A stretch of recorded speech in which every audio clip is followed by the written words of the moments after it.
I wonder who's going to come and watch today.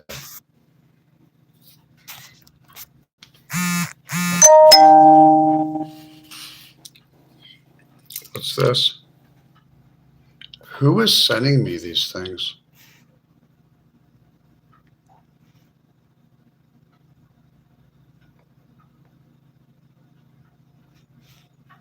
Somebody's sending me things I have to read later. Yeah. I keep getting messages. Hi, my name is Randy. You can call me Randall. This is a non-monetized channel. This channel is just to meet people and make friends and acquaintances and have some fun. Let you guys know what's going on.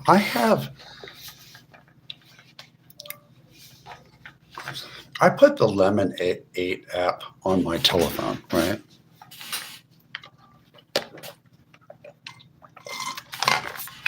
And when I did that, I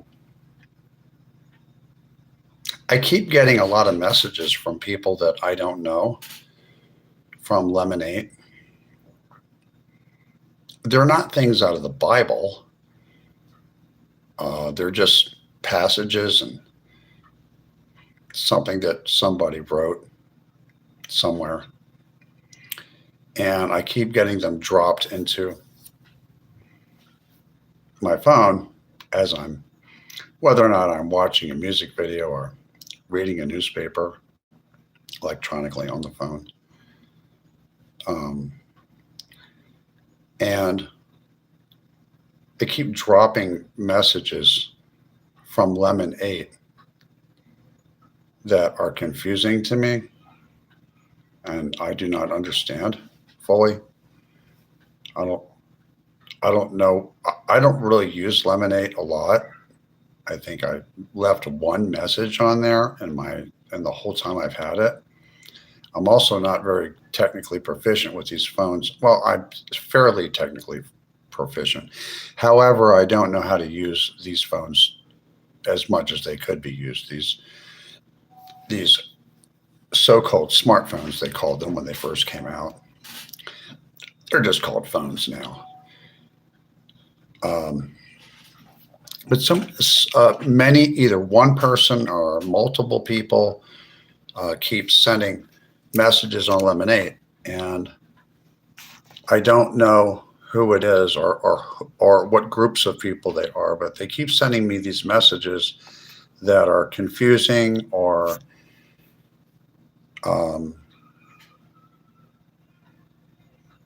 are trying to give me a message or something. And I don't, it's chaotic. So I attempted to get rid of Lemon 8 off of my phone. The thing is, I'm not really good at the phone, and I have to spend more time than the average person to figure out how to get Lemon 8 off of my phone if I want to, if it becomes too bothersome with these messages that I do not understand. I don't want to accidentally erase my TikTok channel. I don't use, this is YouTube, but I do have a TikTok channel that I don't use anymore, except for I post things on TikTok. I watch certain live streamers on TikTok. Um, I chat on TikTok. It's only a handful of people that I actually regularly watch that are live streamers, maybe 4 or 5. And I don't want to accidentally uh, get rid of my TikTok channel because I didn't know what buttons to press, and I just wanted to get rid of the Lemon 8 that's attached to it. So I leave the Lemon 8 on there because I don't know what to do. I don't want to take the chance of losing my TikTok channel and having to start all over. I built it up to 7,000 and some change followers. I intend to use my TikTok channel at a later date. I will start it up again when I deem it reasonable and proper. Right now, I'm using YouTube. I'm enjoying YouTube right now. I don't have any intentions of stopping this. My next goal, Hollywoodland22 here, that's my channel name, is to get this channel to 10,000 subscribers. If you could hit the subscribe button, I would really appreciate it. Thank you. How are you, sir? Are you from America? Where are you from? You're from Uzbekistan, a state, a country that was formerly part of the Union of Soviet Socialist Republics, correct? Wyatt? Thank you. Have a 33. You have a Macintosh? Yeah, people think I look like Kurt Russell.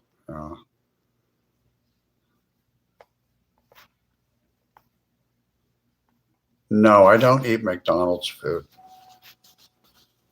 I look like Mel Gibson with a hangover. Well, I'm a little tired today.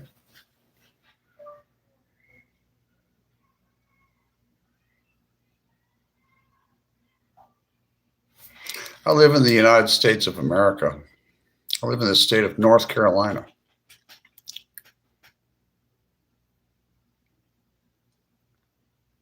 I've been here for 2 years and 10 months. I lived for 3 decades plus in Los Angeles, the city of Los Angeles, California. And before that, I lived in New Jersey and Philadelphia, southern New Jersey and Philadelphia, Pennsylvania.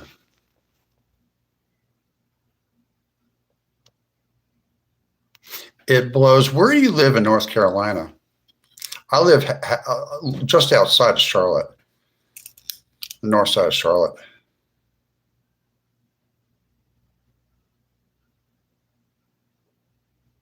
LA did not used to be a dump. In fact, there's some parts of Los Angeles that do not look like anything that you see on television. They're very well kept. Of the city itself, not just the city, but large areas of the city of Los Angeles do not look like all the homeless drug addicts that you're seeing. It doesn't look like that. What you see on television is propaganda. It's not all propaganda. I mean, there's a lot of unhoused people there that need help, and it's really sad.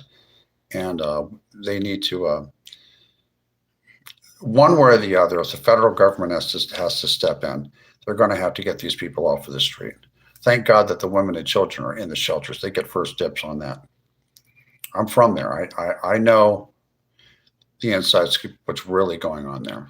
It's a very, very politically corrupt city at this point. It did not used to be. In the early 2000s, it was not like that, and before. It has had periods of corruption that go back over 100 years. But when I was there, from the late 80s and through the 90s and to about 2010, it was not a place where there was a lot of political corruption. It changed. It got like this. This is a new thing. All this 170,000, 80,000 people that are homeless there. All this is not normal for Los Angeles. It's not normal. I know how old I am. I'm older than a lot of you peoples, and it was not like this before. No, nowhere near like this. An average amount of unhoused people in Los Angeles is around maybe 10 to 15,000 because it's at the end of the railroad line from the East Coast. It's like on all this. It's the last stop on the railroad lines. Hobos have been coming to downtown Los Angeles and going to Skid Row for decades before I was even born, or you too. But we've never had in Los Angeles County, which is LA plus all of the 86 or 87 suburbs and unincorporated areas around it. We have never had really more than it hit 30,000 homeless people in 2013. And before that, I never saw more than what I would estimate maybe about 10 or 15,000. More than the average place because of the Mediterranean weather. It's perfect spring weather all year round. I mean, if you were homeless and you wanted to be the outside, you're elected to live in a town, you would probably come to Southern California, and LA would be one of your big stops. People like to help out a lot there. But you got much deeper rooted problems out there. But I don't want to get into it too much.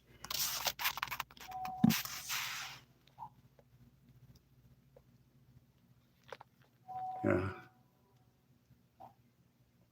It's not lost. California is not lost.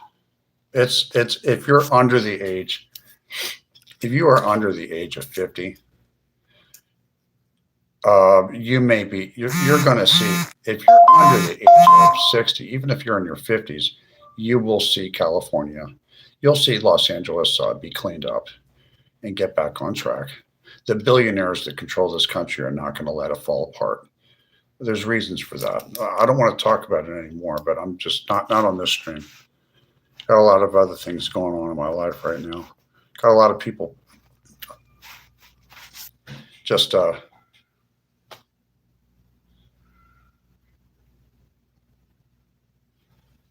yeah, I'm not into politics very much. I would actively get into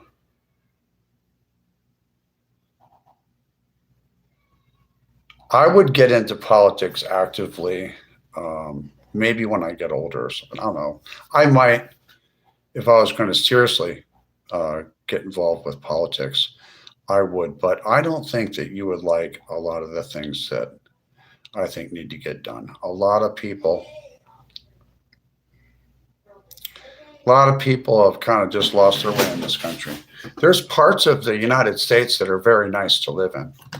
Most of those places have 4 seasons, and some of those places are very cold in the winter, and they have really kind and nice people in them. And out in what you call the Intermountain West, those rectangular states that have Rocky Mountains in them, or they're adjacent to those, and also the Great Plains, the Central Plains, and many of the New England states are good to live in, but there's a lot of problems in our country. And California, Texas and New Mexico and Oklahoma and the southern states are very poor. They're poor. Some places in the southern states have abject poverty. I've seen it. I've seen places in Mississippi and Alabama that look like Mexico. I've actually been there, and I'm over 45 years old, and I've seen them. I'm well traveled. One moment. It's time to get something to drink.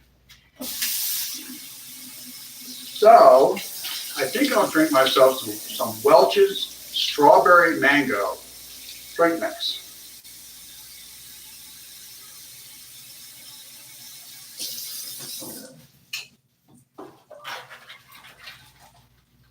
Let's make some of this stuff, and I shall return.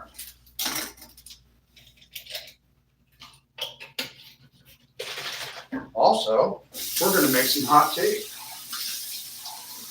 You know I do this on every live stream. I'm making myself some hot tea.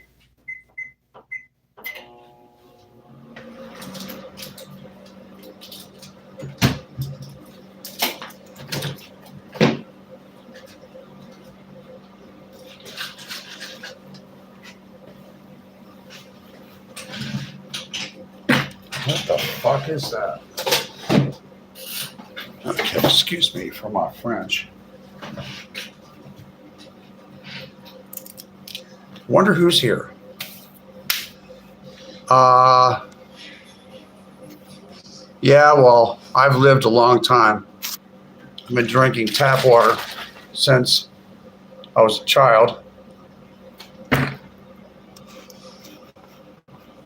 Okay, do we have Jerry? Thank you, Jerry, for being a moderator and keeping my chat flowing. The only thing that I do not allow on my channel, I'll go by this real quick. I do not allow any talking about remarks that are anti-Semitic, any remarks in the chat that are racially bigoted, or any remarks about hurting women and children, or nasty talk about that. All of that, anything else goes. This is not a political channel. If you want to bring up Trump and Iran and all that other stuff, there's plenty of channels that you can go talk about that ad nauseum. Okay, but this isn't really the channel for that. You can talk about the high prices in your grocery stores of staple items and how it may be related to that war in Iran. I don't mind you talking about that. That's not a reason to block anyone, Jerry. They can talk about that. Just the three things I mentioned.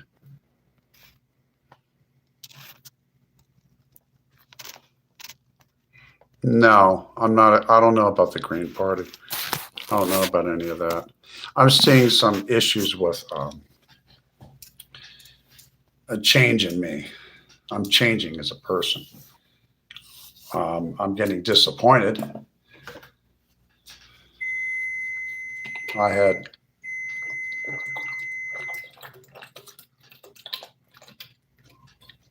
So I'm a lot better person when I'm hydrated. You see, I just drank a lot of water. I'm going to drink some more. I'm going to fill this up and make more of this because I need to drink a lot of water. We're going to make another one right now. This may not be a long live stream. I don't know.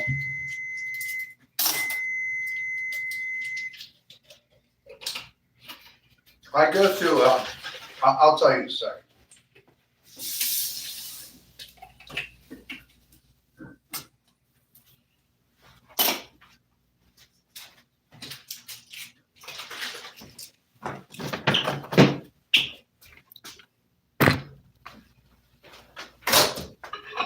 Well, let's put a tea bag in there, and I'll put a couple of these black tea bags in it, some sweetener. Can you hear me from all the way over here? This might just be an hour stream. I'm not sure. It depends on how many people come in here. I have no idea. A lot of the live streamers that I usually watch have been off, or unfortunately, a lot of the, I'll tell you in a second, hold on. You know, live streamers need a break too sometimes, you know.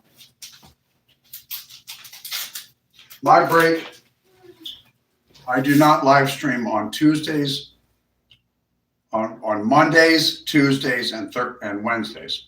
Mondays, Tuesdays, and Wednesday is my break from live streaming.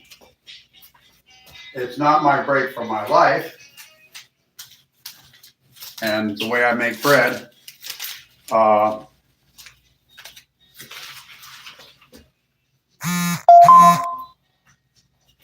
just want to keep. I want to keep my YouTube channel known about, because at one point, and thank you for subscribing to Hollywoodland22. I want to keep this channel alive, and I don't want to go back down to 5 viewers and stuff like that. I don't think that's going to happen.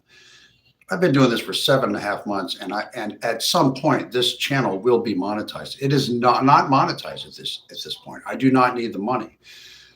At some point, I will monetize this channel. I have not made a decision if it's going to be at 5,000. I have a little bit over 1,000 subscribers.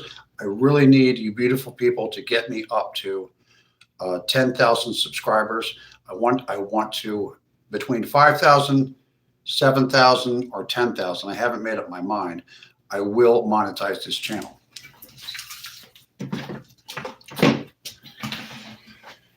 For me, I don't know about you guys, but like a lot of people in this country are having a hard time financially. You know, whether or not a person's having a hard time financially is, well, it's concrete. Like if you don't have hardly any money, I know what abject poverty is. I've seen it. I've been in college before and not had much money and had to go to, well, before that, go to places like Kmart and like get the cheapest things. I remember that. But at this stage in my life, I don't. Up until this week, I was not really looking hard. I was like a lot of people, about probably 50 or 60% of this country, maybe 70% of this country is stopping with their grocery cart and they are looking at the prices of the things that they're buying. With this war going, wars cost money, and the gasoline is high, and it's really high. People can't get around that far like they used to. A lot of people can't. I mean, I can go places, but I don't really usually look at very closely. I'm frugal, but I'm not a miser or anything. I'm not cheap. I'm not a cheap person. But this week is this last Tuesday when I went shopping, I shop on Tuesdays in a grocery store. I started to actually look at the prices for the first time in several years. I haven't had to look at the prices of what things cost. Maybe I'm more fortunate than some other people. I don't know. Probably, more likely. But I actually am starting to look at the prices of things. Gasoline it's expensive to get to the grocery store now. It's starting to be like, it stings. It's not going to kill me, but I just think it's overpriced, the gasoline. I really do. And I believe that the cost of just basic things, beef, just any kind of animal protein, fish, chicken. I don't eat ham. I don't really eat chicken that much anymore, sometimes. But the cost of even things like coffee creamer and dairy product like butter, and which I don't eat that much butter because I'm on a low cholesterol diet all the time because I'm trying to lose a lot of weight, be like super skinny. But that's a whole other subject. But the cost of this, I don't eat the processed stuff anymore. I cook at home. I enjoy cooking at home. I'm starting to look at prices now.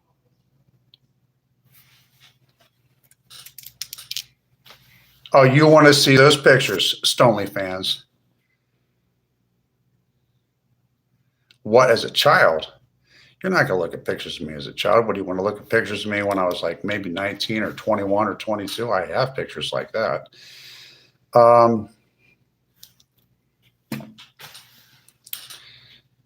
Yeah, but I'm starting to look at the prices now. I mean, when coffee creamer, when I go and I want to get some Coffee Mate or something, and I'm seeing that it's almost $4 for some Coffee Mate, I'm thinking to myself, maybe it's my age or something. Like I'm thinking, what the heck is Coffee Mate liquid creamer costs almost $4 for? I'm like, my God, I thought it was like $1.99 or something. It's just, wow, that's a lot of money. And I don't use powder creamer. I might just go back to half and half or like something like that. Like it's the 80s or something, I don't know. I might just do that. What do you think? Should I? I really need to. This tea's ready. Here. Do you ever get the feeling that if any of you people live stream, do you ever get the feeling that you're being watched? I do. Sometimes I get this. I don't mind if somebody wants to watch me.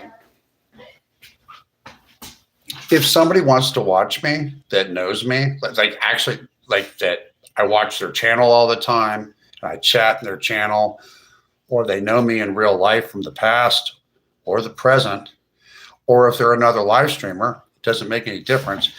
Any of those kind of people, anybody that kind of knows me or from social media or that knows me in real life, currently or in the past, or my family members, I don't mind if they watch me with a pseudonym or like a different channel name or something like that. That's fine. I don't care.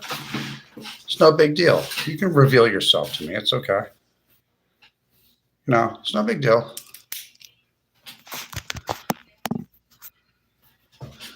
Yeah, I used to shop at Kmart when I was in college. I remember that. When I didn't have hardly any money and I was going to school. Jenny Huddleston, 5826. Of course you're being watched. I know you're watching me, but the thing is that I get the feeling that I'm not a paranoid person, but the fact of the matter is that I have had to, in the past on YouTube, when I first started YouTube, like this was over a year ago when I created this YouTube channel before I was live streaming. When I was just watching some people on YouTube and stuff, I had to block some people that were really nasty and stuff like that.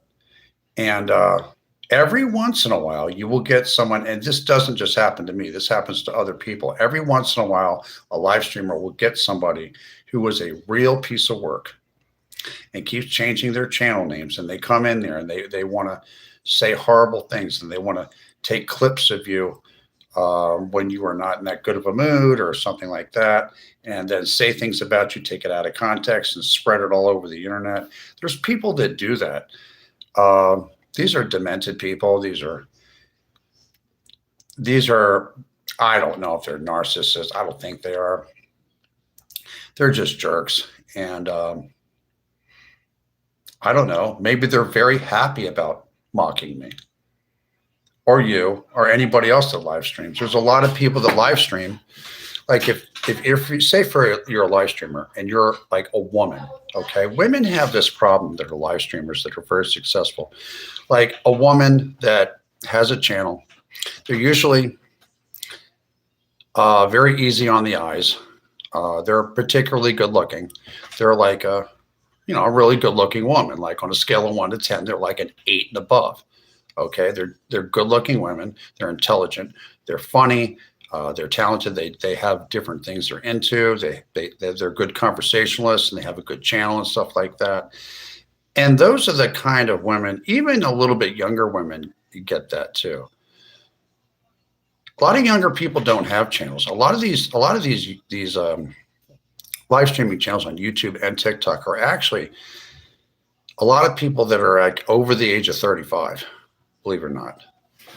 They're 35 to about maybe 60, in that range. I don't know why that is. I read about it. I was wondering why so many older millennials and Generation X have dominate this YouTube and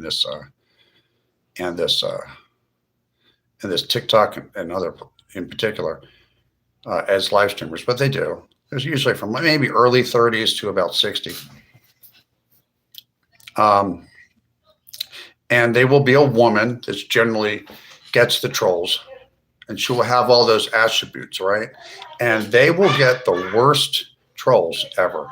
They will have all kinds of people that are not in a good place in their life and feel it necessary to come on and say horrible things to them, or to make believe that their friend, they'll be a long troll. What they'll do is they'll come on and behave like they're a friend of theirs and be friendly. And then because they're envious or jealous of the woman, they'll say things that are really, really mean to them. Okay, you know who's good at getting rid of trolls like that? I'm going to tell you, a live streamer. I don't know if she live streams on YouTube. She may, but she live streams on TikTok. And she's very good at dealing with trolls that make pretend to be her friend, and then they stick her. They get her. They say something horrible. I mean, really horrible, or critique her in a way that's really inappropriate. Her name, she's a live streamer. She's a really good live streamer. She's a good dancer, and she's very smart. And I don't know if she still practices law, or I know she was a former lawyer. I don't know if she still practices law, but channel name is Terry Law Live. Terry Law Live. I haven't watched her in a while. I'm going to go check in with her. She has a really good channel. She's really funny. She's really smart. She's a good conversationalist. She's a pretty lady. She keeps physically fit. She dances. Sometimes she dances at night and stuff like that. She gets a lot of tips and stuff like that. And she's funny. But one thing that she does that I really, really think is cool is that when a woman or a man, usually a woman, trolls her and won't stop and keeps changing channels and all this stuff, or really talks garbage about her, she'll make a short video and put that person in their place. That's what Terry Law does. And she's the best I've ever seen. I've never seen anybody put a troll in their place and make a specific video, call the troll out, and tell the whole world what that troll really is. Now, I don't know if that's a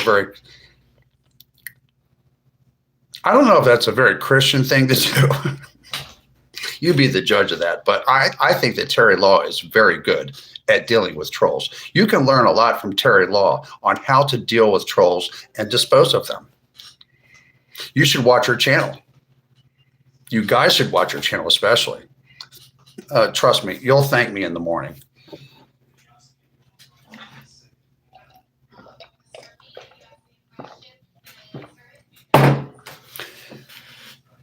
Yeah, there's some other channels that are really good on TikTok.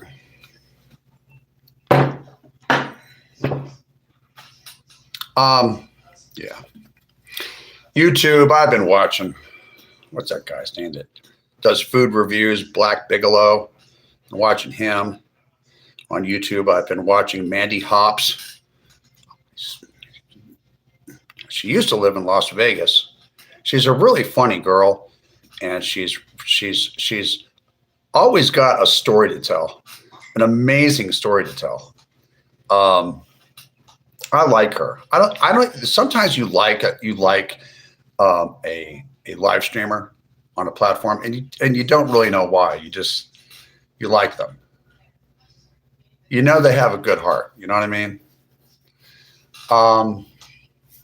Yeah, but there are some good live streamers out there. I watch probably on a regular basis when I have time. I don't usually have a lot of time anymore, like I did during the coronavirus debacle. But I've narrowed it down to, on a regular basis, probably about 5 YouTube channels that I will check in with. And let me count the TikTok channels that I check in with. Some are big channels, some are medium-sized channels, and some are very small channels that are very promising that I believe if they get a little bit of help, they will one day be a big channel and it will be very profitable for them, and that they have all the equipment to shoot up to TikTok or YouTube stardom. But let me count the other competing platform to this one, which is TikTok.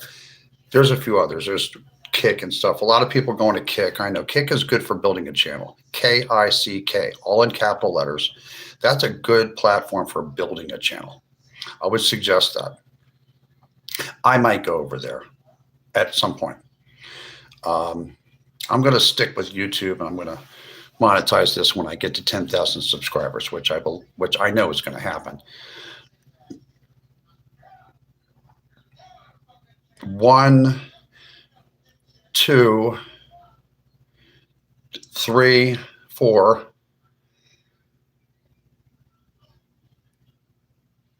See, 1, 2, 3, 4. I think it's just 4 TikTok channels that have hosts that I find to be original.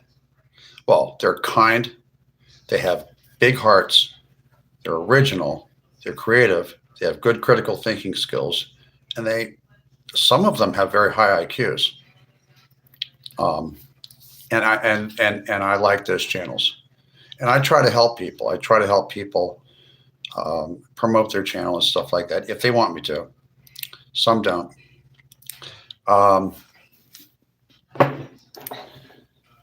I believe in being cordial and kind and helpful and loving with other people that are live streaming.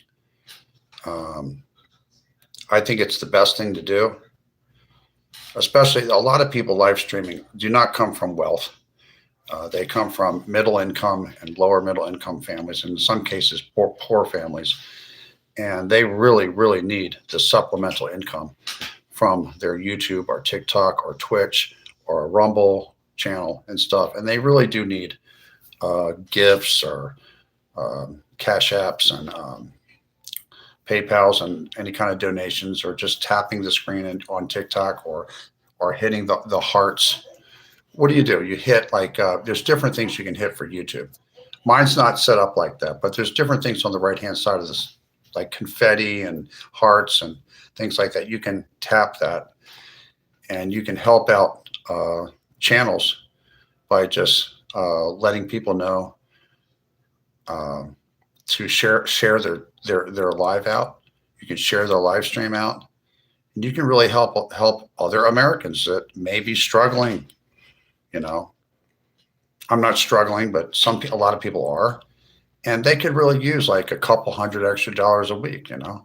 Even $100 extra a week would really, really help a lot of people. That are live streaming on YouTube or TikTok. Just think about it. There's a lot of billionaires and millionaires. I mean, millionaires that are worth at least $20 million or more. That's the number when there's a division between you get into you're allowed to be part of certain social circles and social clubs, like on Palm Beach, Florida, some social places, some clubs and things. They don't even want you in. You have to have a net worth of $20 million, and they don't even want you in their circle. That's at $20 million and up. Okay, and there's a lot of people. There's some there's billionaires that are very loving people, I'm sure, and multimillionaires. But there's a lot of people that have that kind of money. Not all of them. I'm not sure what percentage. It's at least a third of them that don't care about you or me. They look at a person that they look at people that are like have $1 million house that they paid off, an upper middle income or a middle income or a poor person, and you're just all in the same category. You're just not one of them, and they don't think about you. They'd raise your grocery prices just because. There's people like that. I think it's probably at least 25% of all the very rich, super rich people think like that. I don't think all of them think like that. I think there's some very unselfish people that have like $100 million, $50 million, $100 million in the bank, and people that are billionaires and multi-billionaires that really do care about other human beings. And then there's some of those people that like to steer society. If you think about it, you can't, groups of very, very rich people, like groups of people that have net worths of $100 million and more, groups of them can change entire cities. If they want to fix up Detroit, they could fix up Detroit. They could completely redo Detroit and invest their money there if they wanted to. And in 10 years, Detroit would not look like it does now. There's people like that. Don't think that all rich people are all self-centered and like that. They're not all. But as I'm getting older, I'm starting to realize that there's a significant percentage of people that either made their own wealth or usually inherited wealth. There's a significant percentage of those people that I'm truly starting to believe really are autocrats. That's like a dictator mentality. They like to micromanage and they want to steer society in a certain way. And it doesn't work with me. I don't even, I don't have a desire to do that. If I had $500 million tomorrow, I wouldn't be that way. I'd probably give it away. I give most of it away, almost all. Because I'll tell you one thing is that I have had little money. I've had medium amount of money. I've had a lot of money. I've had medium amount of money again. I've gone up and down in my life financially. And I can assure you, in my life, money has made my life comfortable. Having enough money so that I'm not worrying about how much something costs to go into a grocery cart. But listen to me very carefully. In my experience, and I'm over 45 years old, money has never made me happy. Having plenty of money. I wasn't any happier than when I was a college student eating top ramen and macaroni and cheese, 4 boxes for $1. Money doesn't make me happy. Moments of joy are things that are gifts from God that I get. Money can make you comfortable, and it's not a bad thing to have enough money so that you don't have to worry about the roof over your head and stuff like that. A lot of people are worrying about the roof over their head in this country right now, and that's a sad thing, and that needs to be corrected. I believe. But money never made me happy. Having plenty of money never made me happy. It really never did. Happiness has seemed to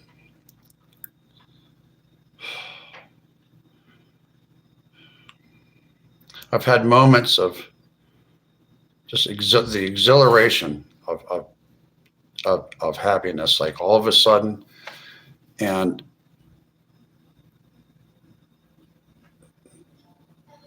sometimes it just goes away. I don't know how much of that is that I have manic depressive illness. You might know it as bipolar disorder. It's manic depressive illness. My mood's like, for example, I'm kind of in a depressive phase of my manic depressive illness. It can be triggered by something that happens or nothing at all. Something unexplained, but sometimes I'm manic. Like last night I was manic. Sometimes I wonder if that's just covering up being depressed. You know, I think it is as I'm getting older. Things that used to interest me and make me feel like I thought I was happy, drugs, alcohol, things, that was just self-medication. I'm glad that I have 19 years of sobriety off alcohol and weed. I'm really glad that I have that. And I don't smoke cigarettes anymore for 5 years. I feel fine. But still, I'm getting these mood swings. I'm getting manic and I'm getting depressed. It gets old after a while. And I'm going through a lot emotionally right now. And money doesn't make it feel better. I lost my father in October of this last year. And I lost a cousin at 49 years old, which shocked me. And I may have lost, I haven't gotten confirmation on this, but I may have lost another relative that I've known for a very long time that I love very much. And I don't know, I'm awaiting a telephone call to find out if that has happened or not. I'm not sure. But I'm going through, I've recently had some deaths in my family. Some of these people were young. I lost my brother. My brother was 24 years old. I lost him in the early 2000s. That's still difficult for me to deal with because he was such a young man and had his whole life ahead of him. He died in an automobile accident.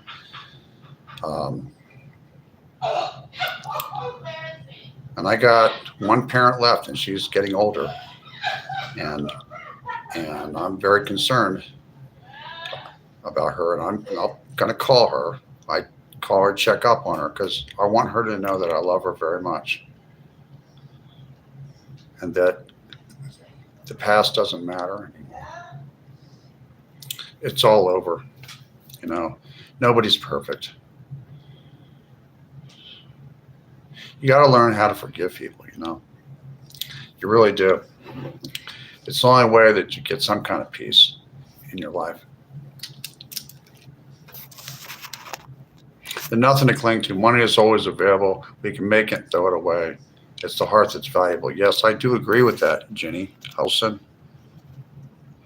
You have 45 months of sobriety. That's good. That's wonderful. I'm very happy to hear that. You know what's going on now too is a lot of the live streamers that I watch on YouTube and the ones that I do watch on a regular basis, um, a lot of the reason I watch less of them isn't just because I'm really busy. On the ones on YouTube and TikTok is because, well, sometimes they take breaks because everyone needs a break. But a lot of people have left the TikTok platform. They're coming over to YouTube. They're going to other channels and stuff like that. And like this whole weekend has had multiple TikTok channels that I watch on a regular basis just not come on. And also, some of the other channels I used to watch, I got, just in my free time, I've noticed that they're gone too. It's just like, there's like a massive dropping off on TikTok. And I guess that's just the way it is. I miss them. Very much. A lot of them.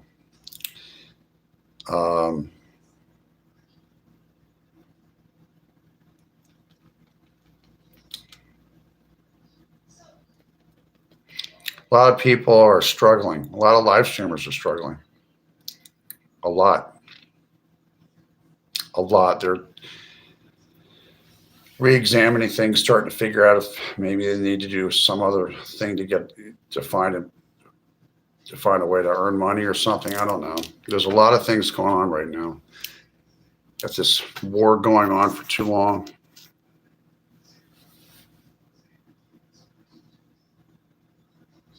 Yeah, Rachel, I feel for you.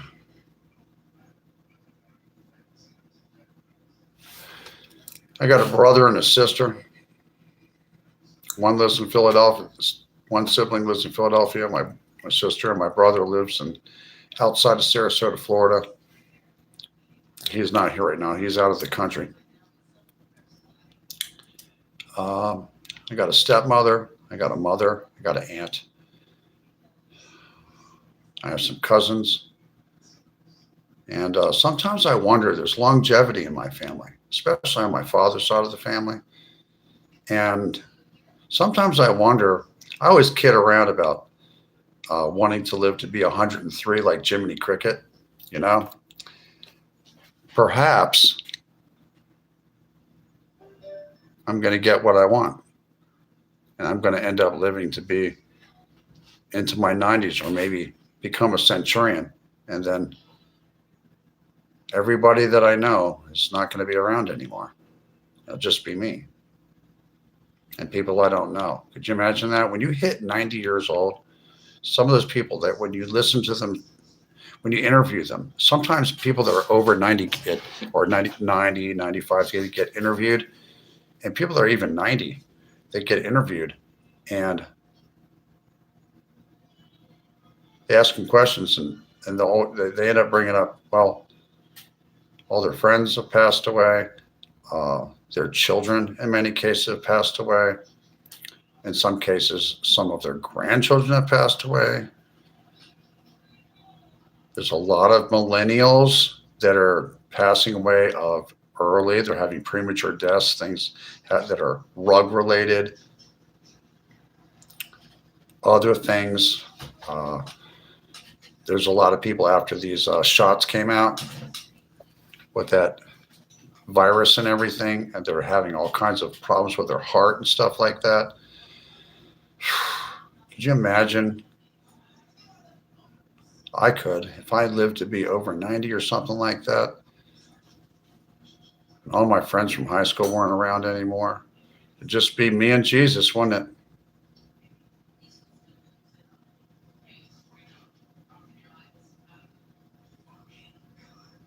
it? You know, I never got married.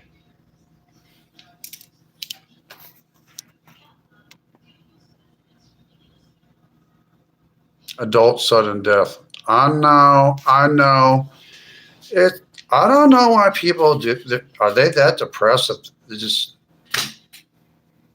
I mean, I get depressed too. Like I'm kind of on a depression thing, but that's bipolar disorder. You know, that's going to happen. You know.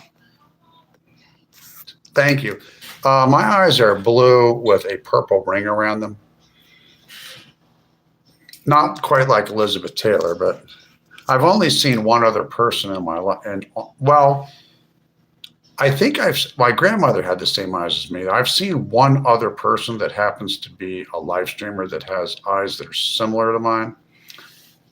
That's in the last 5 years or so, or 7 years that I've been watching these live streamers. Only one, because you see a lot of people. So there's only one other live streamer I've ever, or person that I've ever encountered on a platform that have eyes that are a similar color to mine, or this almost the same, with a purple ring around it, or they have purple in their blue eye. You know,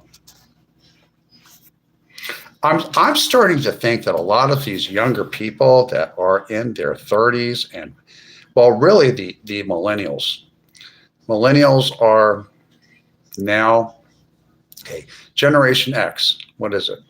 Generation X is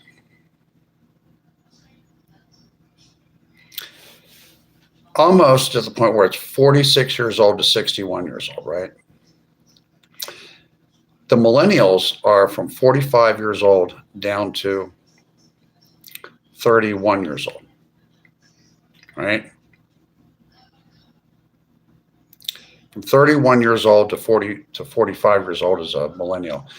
Some of the, I read a lot, and a lot of the older millennials, people that are like maybe 41, 42, 43, 44, 45, are starting to have health problems that most people don't get until their 60s.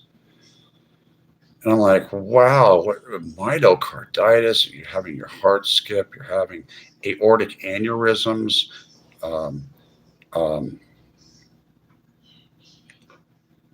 diabetes, or you're having it. There seems to be a cardiovascular issue going on with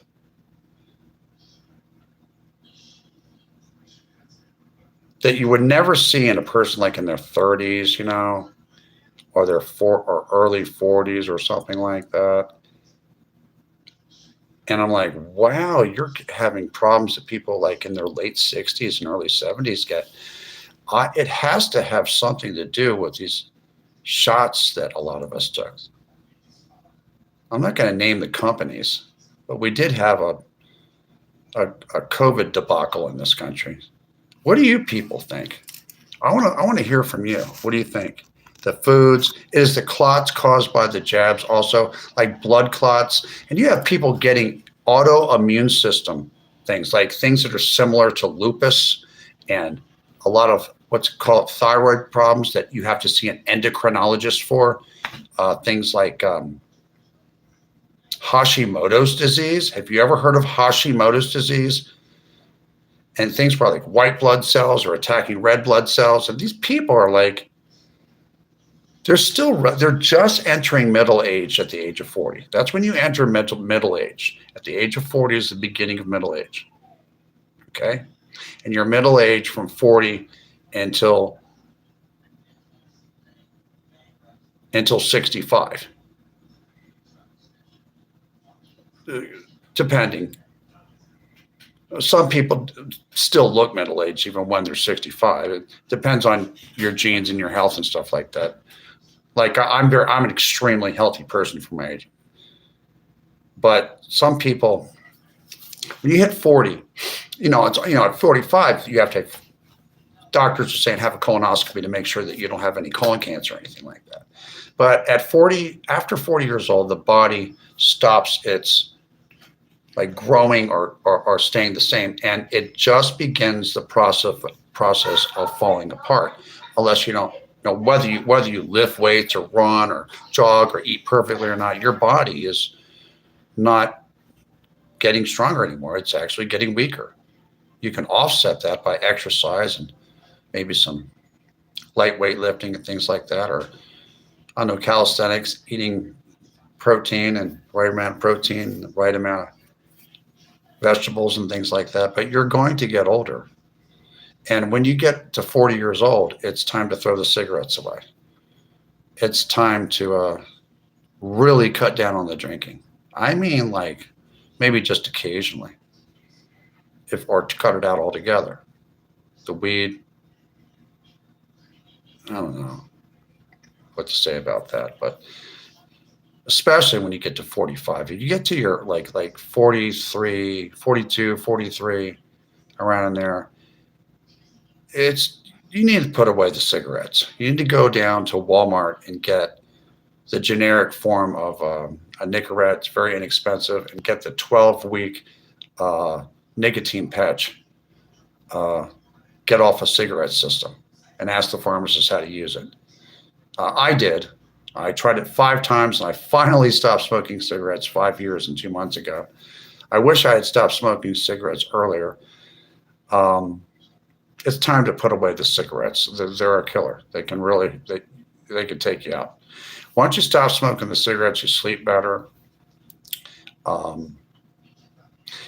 believe it's more important to stop smoking cigarettes than it is to stop smoking weed. Like if you do once a week, I mean, it's really bad, cigarettes.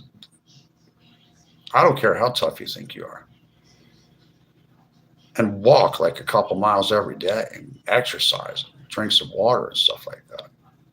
Keep busy all day long. Do gardening, do walking around, keep your body busy and stuff. Keep strong, keep picking stuff up, stretch. Be active, be an active person after the age of 40. And you can it doesn't guarantee you're going to live a long life, but a doctor told me all this. I didn't think like this. I didn't think like this until I was like almost 45 years old. And I started thinking, wow, I actually do need to be very active physically. I need to take time out of my day to walk at least a couple miles a day straight down the sidewalk and keep busy doing other things and have hobbies and do things, and keep my mind sharp and keep reading and things like that. So that when I do get old, like truly old, if Jesus allows me to live to be 70 years old and I'm a senior citizen, like for real, that I'm not going to be, wheelchair bound or like hurting constantly all the time and stuff like I don't now. I feel like I'm freaking 30 years old, like 35 years old. I feel like a 35-year-old.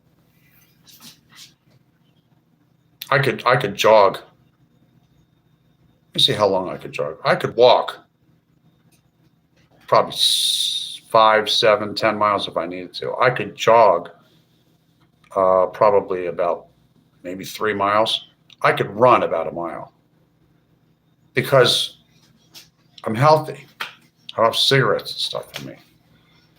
I'm very active. I see people that are my age that just, I don't know how they do it. How can you carry that extra weight on you and smoke cigarettes? And in the South where I live, I'm not going to live here for long, but I see it. I'm like, how can you be like 50 pounds overweight and smoking cigarettes and drinking every week? I'm like, oh, and eating I'm like, wow. It's a free country. I guess you can do whatever you want to do, but I'm just a different kind of guy, You seem like I've known you for a long time. You might have. Have you ever lived in Los Angeles or Philadelphia or Cherry Hill, New Jersey? Or do you know me from Bellevue, Washington or Kirkland, Washington State? I lived around there for about 3.5 years. I lived in the San Fernando Valley section of Los Angeles. I lived in the Hollywood area of Los Angeles for maybe about 4 or 5 years. And then 25 years or so around. in San Fernando Valley. I know a lot of people in Los Angeles, in the San Fernando Valley in particular, and Hollywood. I have friends there.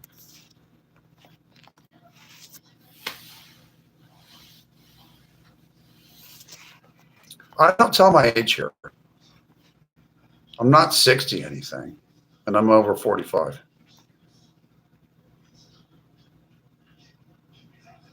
Yeah, cigarettes should. I know. I wouldn't ban cigarettes, but I don't believe in that.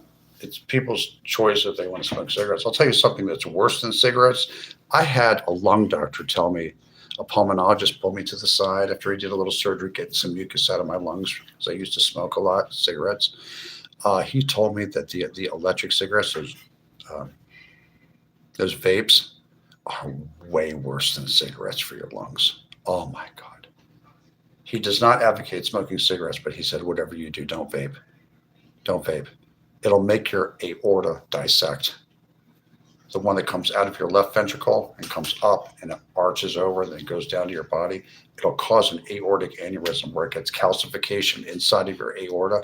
And aorta is supposed to be coming out of your left ventricle and all the way down is supposed to be between 3 and 3.5 centimeters.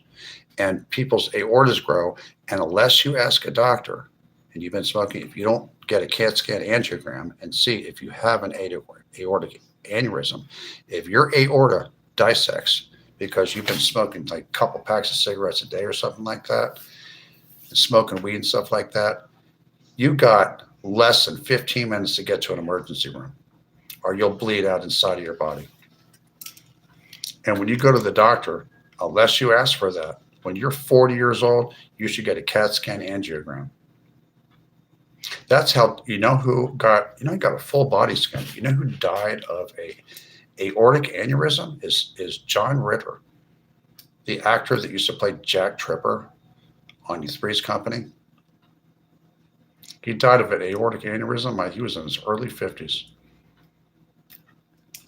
I think it was Tex Ritter's son. He was a valedictorian at Hollywood High School. Did you know that? I found that out. I remember when he passed away in the early 2000s, and the whole Hollywood and the whole San Fernando Valley and Burbank and everything, people were just like in a funk, man. They just were people were really mourning because a lot of people knew him and he was a really good guy is what I heard. A lot of people really loved him because he lifted people's spirits, When you're that kind of a person, you pass away, people remember you. They do. I don't know if you guys know that. Yeah, well, I know that, Renee Medlin, but what I'm saying is the quality of life. If one just throws the cigarettes away before you're around your early 40s or so, just throw the cigarettes away. If that's all you do, and cut your drinking down to like maybe, once a month or something like that, you'll have a higher quality of life. It will greatly make your quality of life much better. It's a fact. It's not an opinion. It doesn't guarantee anything. There's no guarantees in life. If I wake up in the morning, it's a good day. I've always felt like that ever since I was about, I don't know. I used to have a lot of rug problems, man. I used to drink a lot and stuff. And I used to know I might not wake up, before I stopped drinking. I was like 38, 39 years old. I was like, I don't know if I'm going to wake up. But I stopped drinking. Then I still felt like that. I was like, I got a year sobriety. I turned 41. And then I was like, well, I was like, wow, I woke up this morning. It's a good day. I've been feeling like that since I was around 40. If I wake up in the morning, it's a good day. You know what I mean? Because I live in the now. The memory is only in my head. It doesn't exist. The past doesn't exist anymore. It's in my head. That's all. The future is uncertain. And all I have is right now. And my loved ones, friends, and family. That's all I have. God is good. I do not have a moderator in here now. God is real. Oh, yeah, he's very real. Jesus saved my life. I asked Jesus to take away the cravings to drink alcohol way back when I was about 39 or 40 years old, and he did, just like that.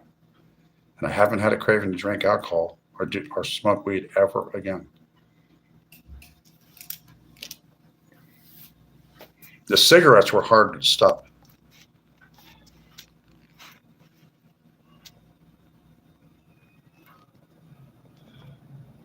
You totally concur with me. You're back. Thank you, Dakula One. I needed you back. Yes, I did.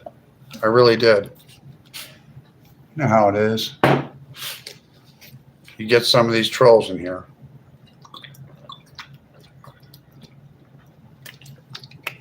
There's a TikTok channel called, well, she goes by many names, usually Miss Fucking Wonderful or Miss Fucking Unbelievable or something. Katie Roby in Indiana. If you know who she is, she told me to embrace my haters. Okay. Some people just hate. I don't hate. I strongly dislike. Well, I hate evil. I strongly dislike. I misspoke. Let me say that in a different way. I strongly dislike evil behavior. I don't necessarily dislike the person necessarily. Sometimes I dislike when a person is behaving in an evil manner. I don't like that. Doesn't mean I have to associate with them.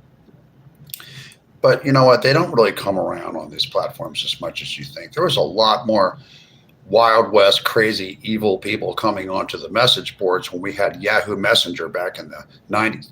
You remember Yahoo Messenger? There were some really bad people saying really bad things on the computer back then. It's actually nicer now.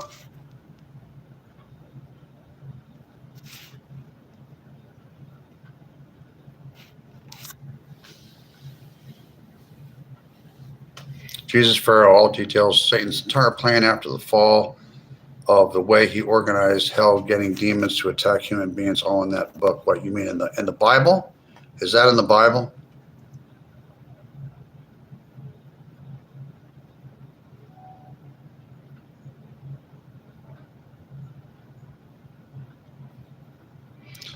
I'd rather reign in hell than serve in heaven.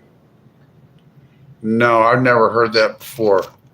That's not something I agree with, and that sounds weird. Bye. I'll pray for you.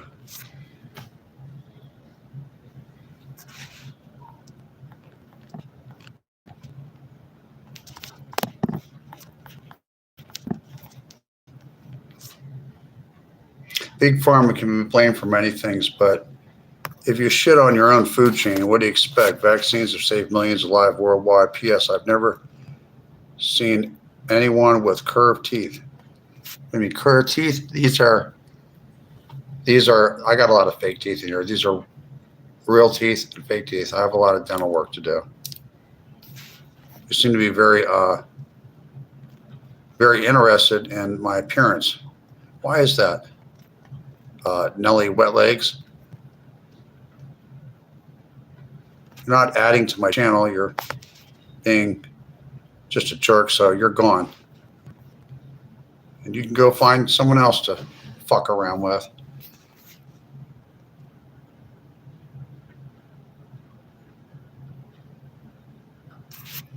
You're trying to get blood clots out of your legs, Max 22. Well, I'll pray for you. I'll pray for you. The only thing I know how to do is not smoke cigarettes, not drink alcohol, not use drugs, and have my body mass index, the fat, how much fat was on my body. I'm trying to get it down to, the lowest you should get it down to is 18.5. And you shouldn't have it any higher, your body mass index above, according to your weight, more than 24.5. If you do your body mass index, and when you check that, I'm trying to get down to a body mass index of the 18 point something, 18.5, 18.6, 7, 8, or 9, or 19 or below. Once I get down to, I weigh 169 pounds now. Like this morning, I weighed 169.1 pounds. I'm 6'1". When I get down to, let's see, that'd be 9.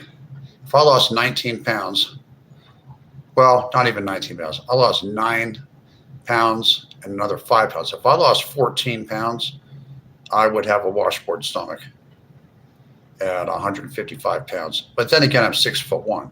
I have like stomach muscles at 155.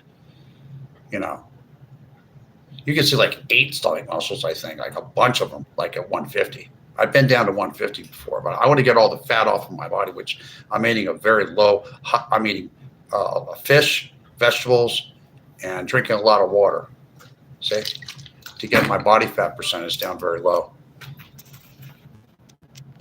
It's already pretty low. Hercules supplements will clean the blood, and natural and safe people are being healed with it. I'm going to look into that. Luis Rios, 2369. Thank you for that information. Who else is in here? We have a lot of people in here, 42 people in here. Wow, that's amazing, dude. That's amazing, dude. Guess what? I'm going to be back in 2 minutes. It's getting awfully hot in here. I'll be back in 2 minutes, okay? You folks are beautiful. Thank you for coming in, and thank you for hitting the subscribe button. I love you guys. Thanks for coming in and helping me lift my spirits. I'll be back in 2 minutes. Don't touch that dial. I've had just about enough out of you two.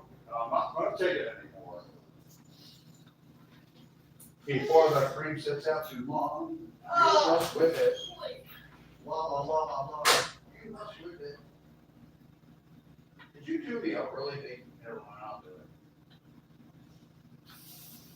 I'm still live. 5 minutes. Bum, bum, bum, bum, bum. 1 minute.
What is it? Chopped liver? Did I do something wrong? What's this?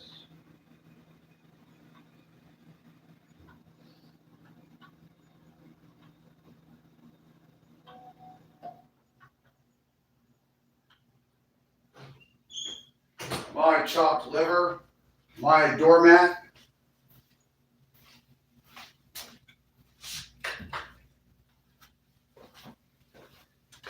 I don't think so. What do you think?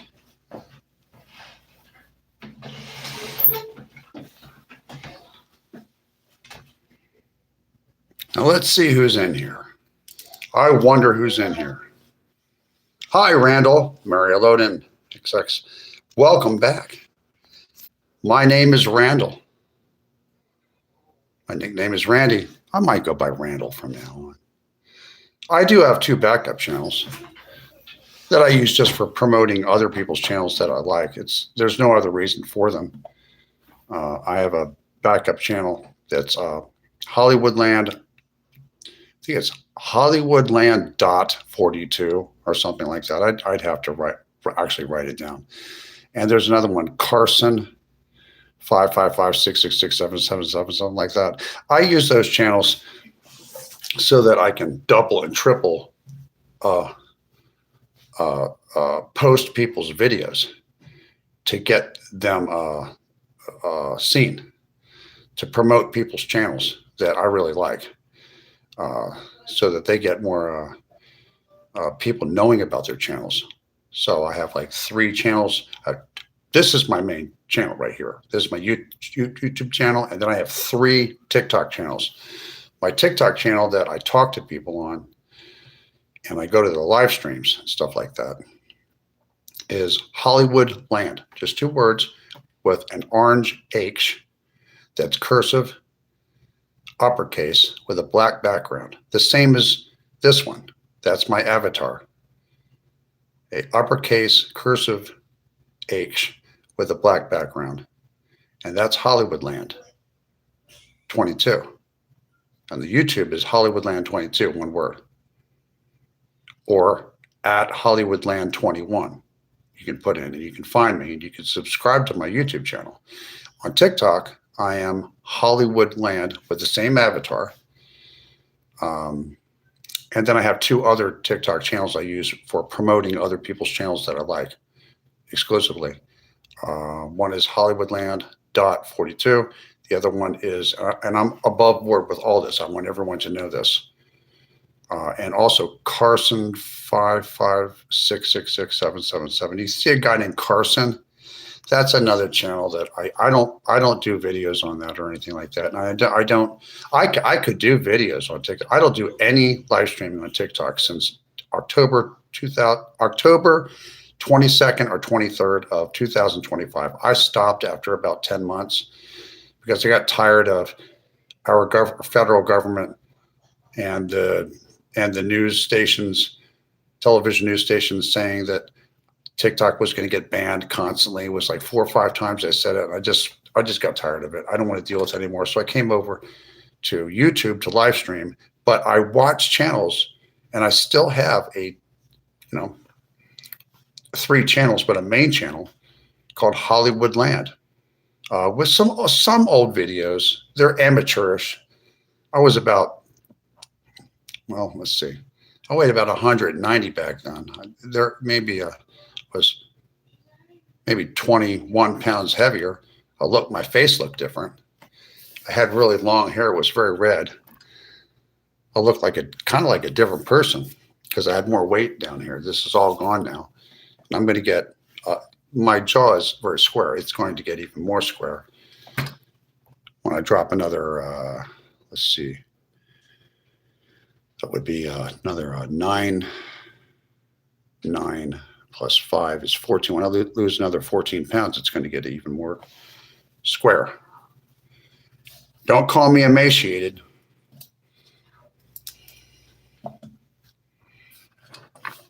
I'm not a small person. I do not have a small frame. I have my shoulders are wide.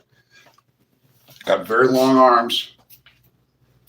As you can see, they're long.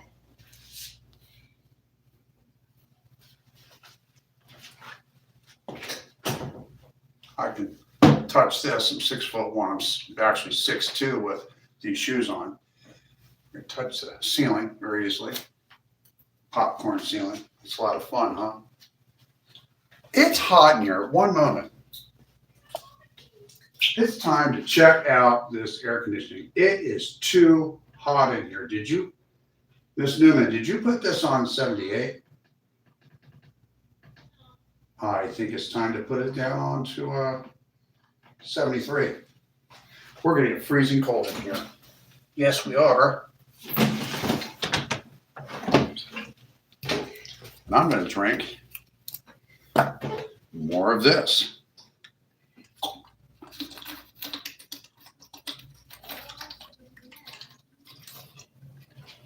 I was wondering why on earth I was drinking so much water using this Powerade Zero bottle. Why was I drinking so much water? Because it was too hot up in here. Somebody must have their heat on downstairs. Probably some elderly person that can't help it, and even in the summertime they need it to be probably 80 degrees in their apartment and stuff, and it rises up to the third story where I am, and I have to put my air conditioning down a little bit lower. That's why. So how many people do we have in here? Let's find out. Why is it so dark in here? I have all these lights on. Okay. Let's feel like it's dark in here. Is it raining today, Ms. Newman?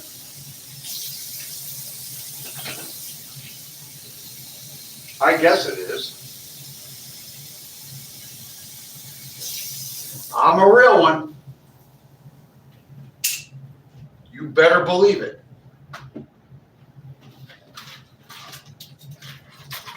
No fake stuff around here. A lot of fake people on social media. But, you know, they get their card pulled. Sometimes I do it. Sometimes it's somebody else.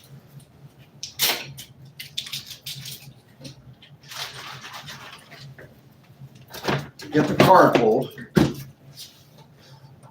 everybody wants to be a psychiatrist and tell me, well, if somebody does you wrong, then they just vanish for a while. Or they block you because they know they did wrong and they don't want to admit it.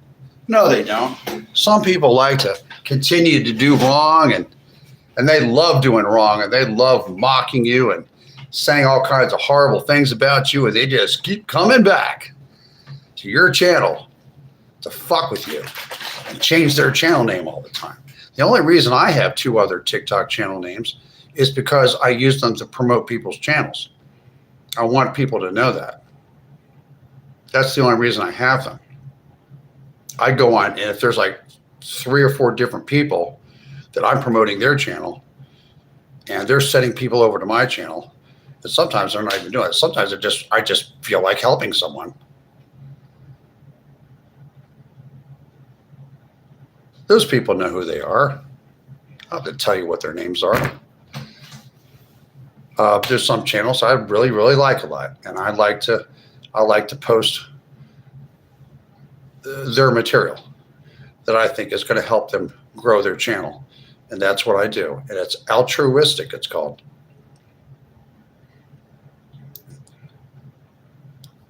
Love is an action word. It's a verb.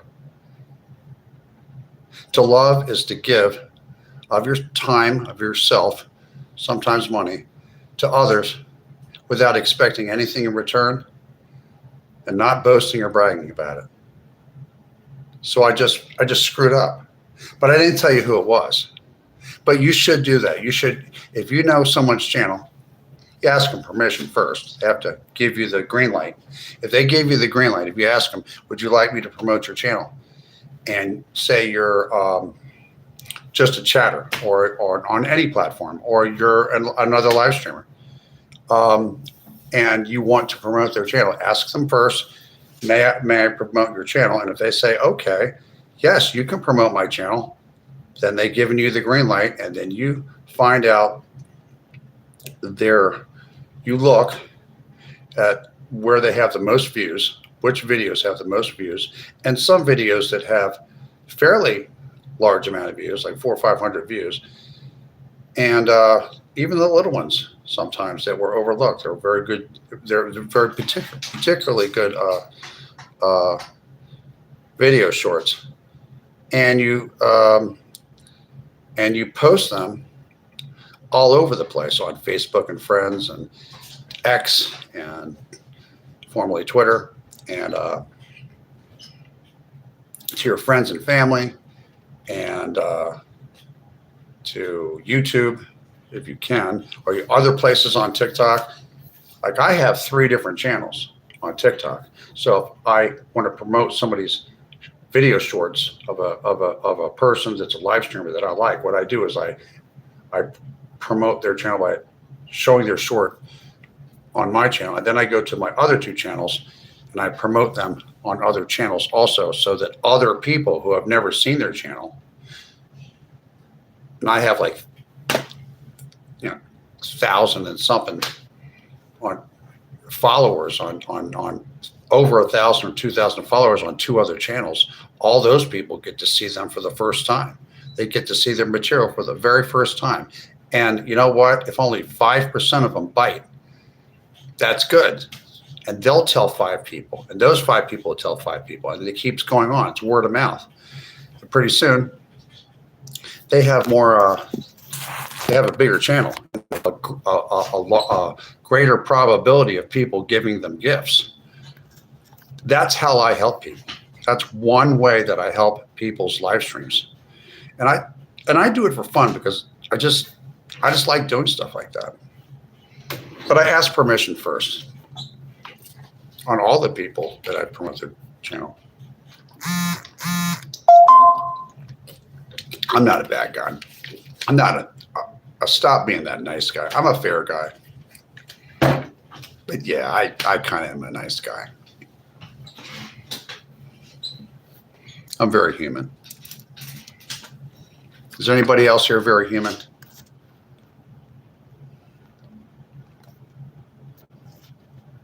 Our channels I like. I'm not going to tell you the channels, but I promote them. You'll see them. You can just go to my. You can go to my. You can go to my YouTube channel. It's Hollywoodland22. You can subscribe. First of all, I appreciate that. Thank you. I'm trying to get to 10,000 subscribers, and I promote a few other YouTube channels. I'm talking about 3 of them. And on TikTok, I promote 1, 2, 3 channels on TikTok. I take their best videos and I just throw them all over the internet, all over the place, even on anywhere I can. And I suggest people's channels. I just go by and say, hey, you're going to check this channel. I go to the grocery store. People said, wow, you want to watch a really good channel? I do it analog style before they had any of these smartphones. And I'll be just having a conversation with somebody at the bench outside of the dollar store, or outside of the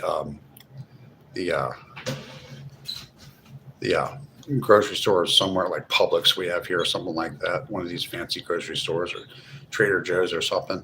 We'll get in a conversation about what kind of YouTube channels do you watch, or what kind of TikTok channels do you watch? And I know the TikTok channel I always recommend. There's 3 of them.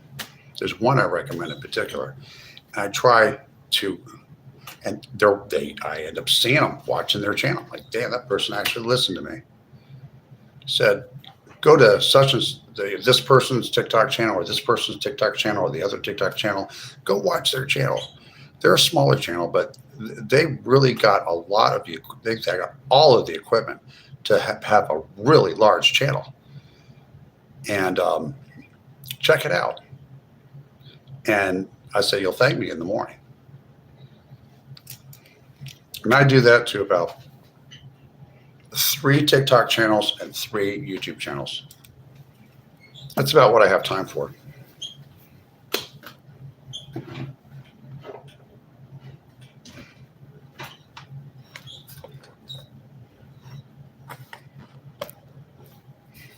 Of course, I tell them about my channel too, Hollywoodland22. I know for a fact that we can get up to 10,000 subscribers. 10,000 subscribers we can get up to. That's a lot of subscribers, isn't it? Yes, it certainly is.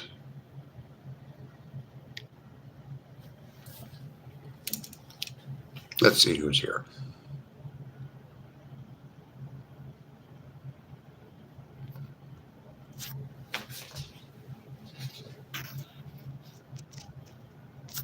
I don't talk about that subject. But my main gig is that's private. It's nothing weird or anything like that. It's just private. I'm on YouTube. I mean, this isn't even TikTok. There's hundreds of thousands and millions of people coming here on TikTok. I don't talk about a lot of things about my personal life here. I'm not monetized right now. I don't need the money. Hello, Miss Newman. How are you doing? I do not need the money. I just don't. When this channel gets to somewhere between 5,000 and 10,000 subscribers, which is why I need you to hit the subscribe button. Thank you very much for doing that. That really helps out a live streamer when you hit the subscribe button, and it's free. I don't charge anything. It's free. Just Hollywoodland22 or at Hollywoodland21. You will see me. I'm all over YouTube. Boom. Hit the subscribe button. Thank you very much. And I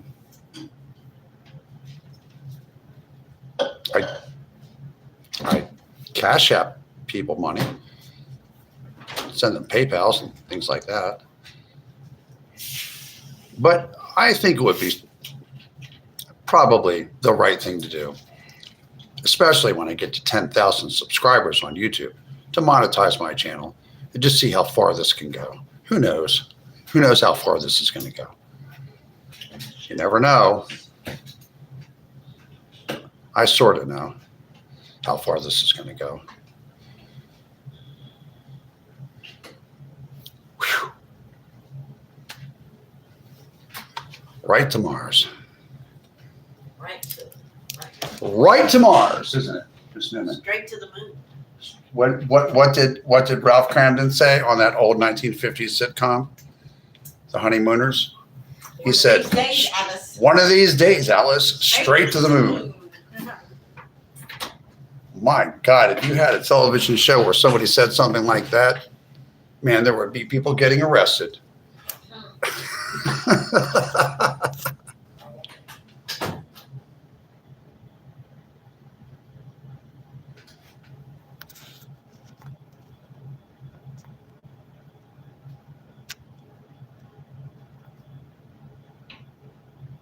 No, I'm not David Hasselhoff. Why don't you have monetization on YouTube? Because I don't really need the money. I don't need it. I'll monetize when I get to 10,000 subscribers. Then we'll see. I believe this channel's going to take off like a rocket ship. You see just one side of me right now. I'm just human, but there's all kinds of sides of me. I'm just talking to you right now, trying to make some friends, suggest other people's channels and just rap about things. I don't care if you don't trust me or anything. If you don't like this channel, you can go by. You look like you've been in the movies.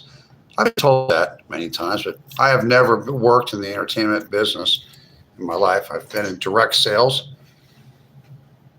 and retail management and worked in the nightclub business and the hotel industry and tourism and related industries most of my life.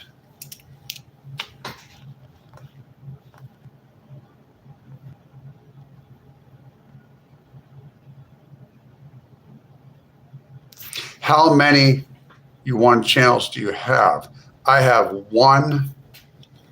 I think I have some old YouTube channels that I haven't gotten rid of. They're just kind of like ones I had a long time ago. I don't use them anymore. I have this YouTube channel, which is Hollywoodland22, is the name of my channel. You can get to me by at Hollywoodland21 also. Either one, and hit the subscribe button. Thank you. On TikTok, I have 3 channels. I mean, I got 7 phones. I collect phones. I don't even know what to do with them anymore. I'm going to get a new phone too. I use Motorola phones. I used Motorola pagers. I'm going to get a 2026 Motorola phone, and with it, I'm going to go ahead and get the. I'm going to get a new case, and I'm going to get a new cover for it. I might get like a cover. I don't know. I might purchase a camera, like a better camera than just. If there's a way I can use a better camera and do this show, I'd like to do it. I'm going to purchase a tripod in the near future with ring lights. Yeah, definitely. My channel is about whatever you want to talk about. Thank you, Decula. At Decula1, thank you very much for moderating. Thank you, Jerry, for moderating. And thank Kelly Nunez, 9974, for being such a good supporter of my channel. They're going to put you in a movie. And they're going to make a big star of you. You think so? I would only do it if the money was right.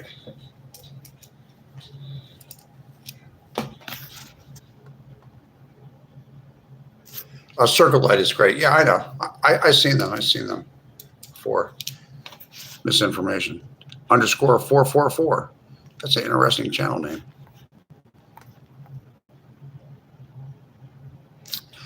Kelly Nunez says, I had an old bag of cell phones from over the years. My ex stole them. Really? I don't know if I should hold on to all those phones. I can use them, I guess. I just subscribed. Jennifer Lynn 99. I would love anyone that could talk about the realities of Hollywood. Would you like to hear about Hollywood? Hollywood is not as weird as you think it is. Hollywood is a neighborhood with about 4 or 5 different zip codes that is part of the city of Los Angeles. It's not a separate city. It hasn't been a separate city since 120 years ago, when it used to be a dry town with a lot of religious people living in it. Thank you, Jennifer Lynn, 99. Thank you, Marriott Loden, 2936.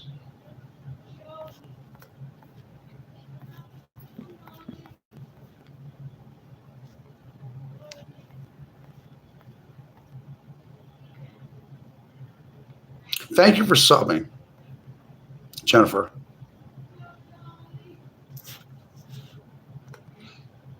I think I've answered those questions already. Let's see what we got going on here. We go back. Show Randall some love. Show at Decula1 says, show Randall some love, like, and share. Thank you very much. Thank you very much. And usually I'm a little bit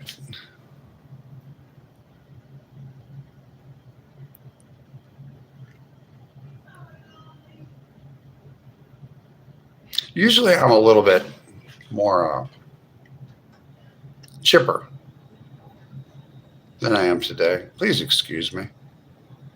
I've lost a lot of family members, and I had a surgery on Monday. Poor little me, huh? Well, yeah, it's a lot. It's a lot to handle.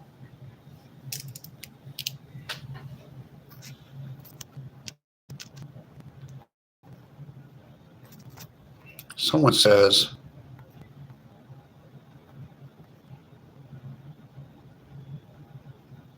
that is pretty funny about my glasses. Ellie Warnstaff, 2002. This channel is so good that it's very interesting. It's going to take off like a rocket.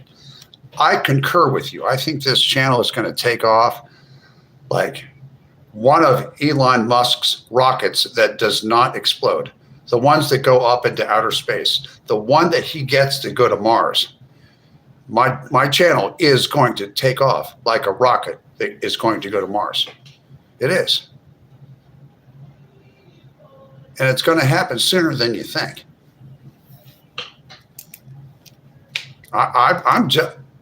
We've only just begun. Like that song. Like the Carpenters. We've only just begun. Yes, we have.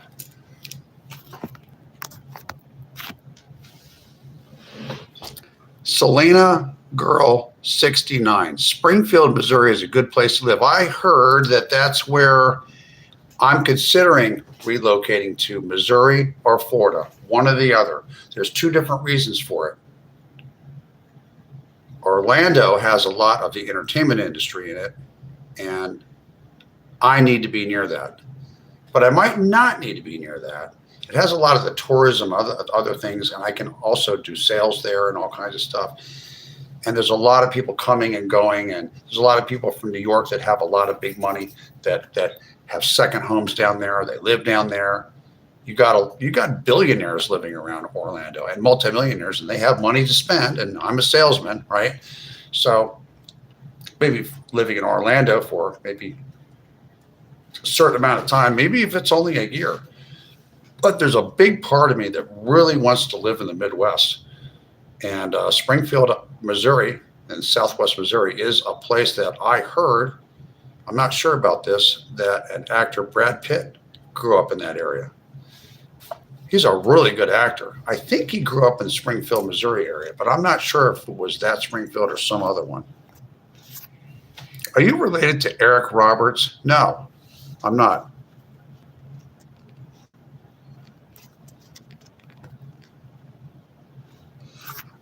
I like Branson, and I like Branson. Yeah, I do.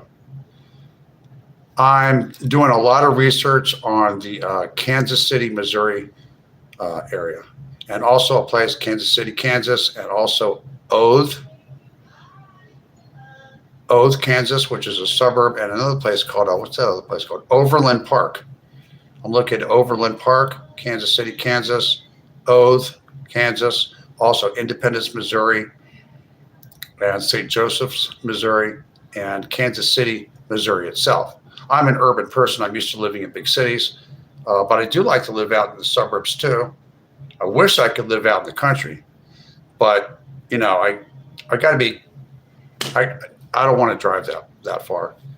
I could live in Kansas City. I could live in there. I could do very well there.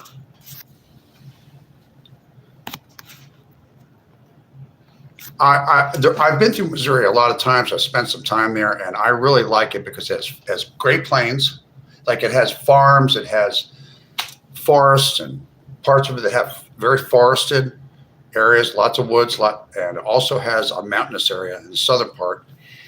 People talk a little bit. When I was down there in Branson and some of the little towns outside, I've heard some people that have like southern accents. And when you go up to Kansas City, well, more of a southern accent in St. Louis, not too much, but south of St. Louis, they have a southern accent. St. Louis and Jefferson City and Columbia, and especially Kansas City, Missouri, have more of a Midwestern accent, English accent. Nebraska, Kansas City, Missouri. Selena Girl, 69. I'm and NE, Northeast Kansas City, Missouri. Northeast Kansas, is that near Independence? You like Federal? Miss Sly, 253. I live in Federal Way, Washington. I got nothing for you in those areas. I used to live in Bellevue, Washington for 3.5 years. I lived in the Bellevue, Redmond, Kirkland area near Microsoft, near that mall with the Sears in it that used to be there, that was kind of close to the Bellevue, Bell-Red Road, and like the right before you get over to where Microsoft is, if you know where that is. And I've been down to Federal Way. I've been on the train I've been on that train that goes down to Federal Way. I've been to Tacoma, I've been to Renton, I've been to Skyway, I've been all over there. Yeah, I lived in there. I know people there. Mr. Randall, what do you think about the state of the world today? I don't know. There's all kinds of things going on in the world. I'm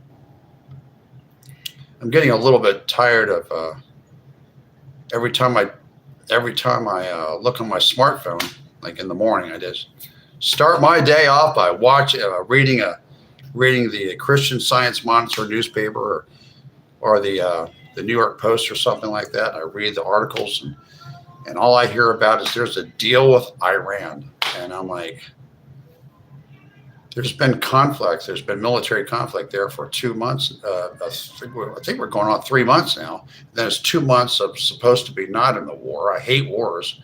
It's horrible. People die.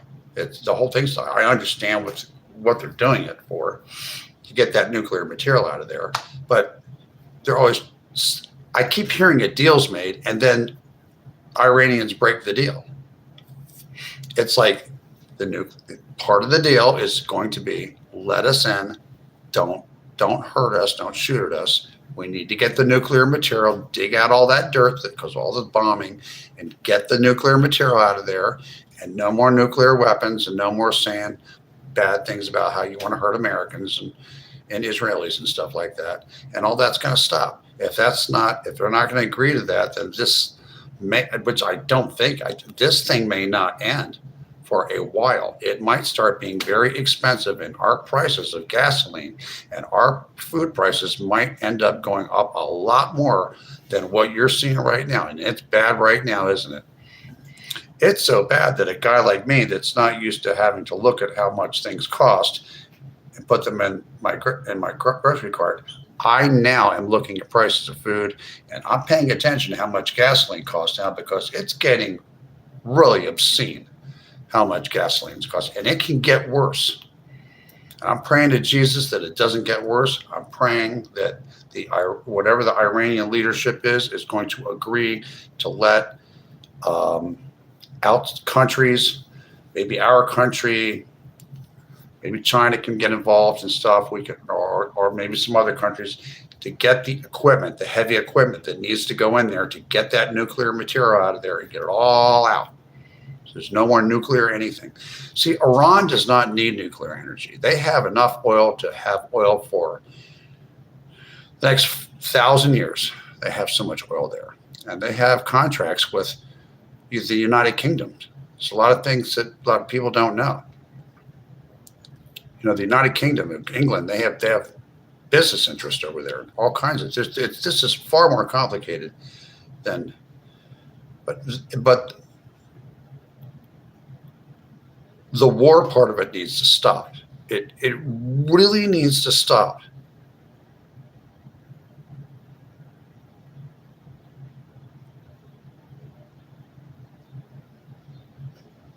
I think Americans are really tired of this war, like big time. And I know I am.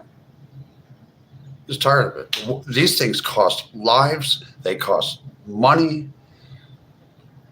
It's horrible. Just so sick of war. I thought that stuff was over after World War II, and we weren't going to have all these wars after the Vietnam War. We're just not going to do this anymore. But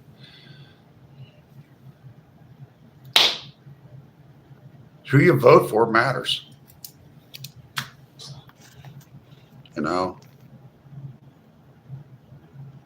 Yeah, I like Belleville. I used to go to the Crossroads Plaza all the time. I like that mall. That's a really cool mall. Northeast Arkansas is very, very wealthy.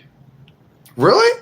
What do you mean, Blytheville? I know that. That can't be. You must be referring to Northwest Arkansas, where Fayetteville is. I'm not so sure I want to be on the Ozark Mountains on the. If I do decide to move to that area, I want to go to Missouri.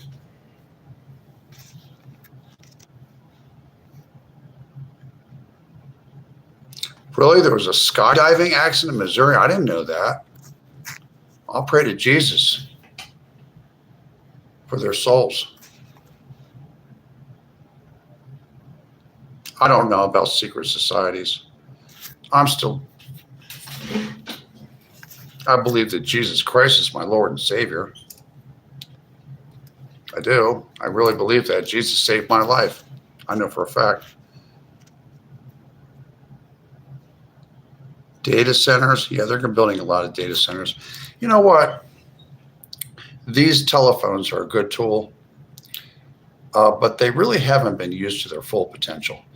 I like robots doing boring jobs that people don't want to do in factories and stuff like that. and people can find other things to do for a living, right? Things will all work out.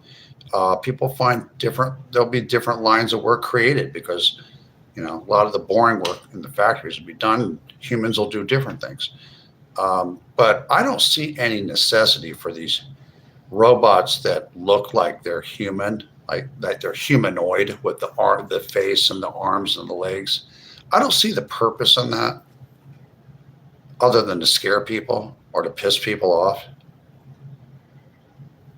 I've seen the little robots that look like little dogs. They're very low to the ground. They have machine guns on them that are for the military. I guess they have a purpose, but I don't like war anyway. $5.59 a gallon today. Where is that? Was that in up in Washington State? California is crazy how much it cost. Joe, UK. Hi from London, UK. You must be. I'm on the Eastern Seaboard. I'm in Eastern Standard Time of the United States in the state of North Carolina. I'm going to take a wild guess that you are 5 hours ahead of me in London. That would be, I think that is 8:39 p.m. Eastern Standard Time. That would be 9, 11, 10, 11, 12. Is it 1:39 a.m. tomorrow in London right now?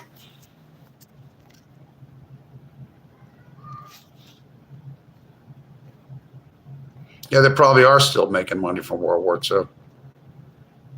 People make money when there's wars, and that's a horrible way to make money. It's sickening. It's just disgusting.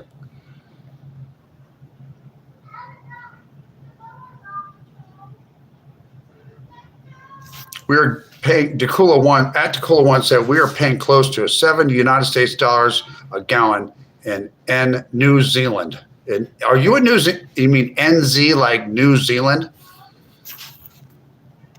Acapella, David, a $5 a gallon here in Boston. I'm doing okay. I'm hanging in there. It's been a up and down roller coaster emotional week for me, and also a very stressful week. Making bread, doing what I do. It's you have good weeks and bad weeks.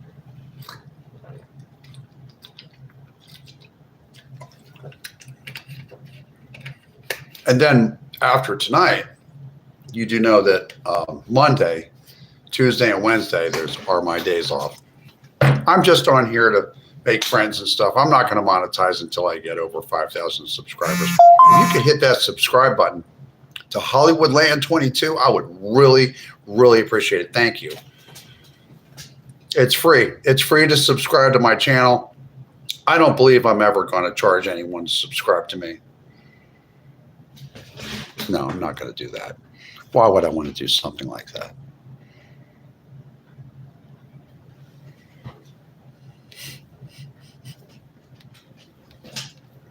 That's horrible. I wouldn't do that.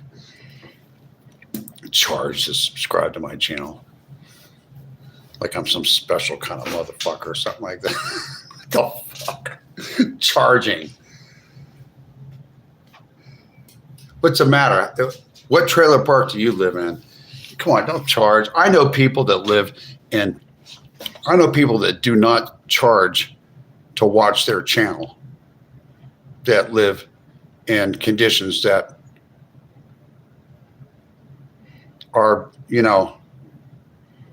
as precarious as living and as renting a room in a trailer, that do not charge to watch their show.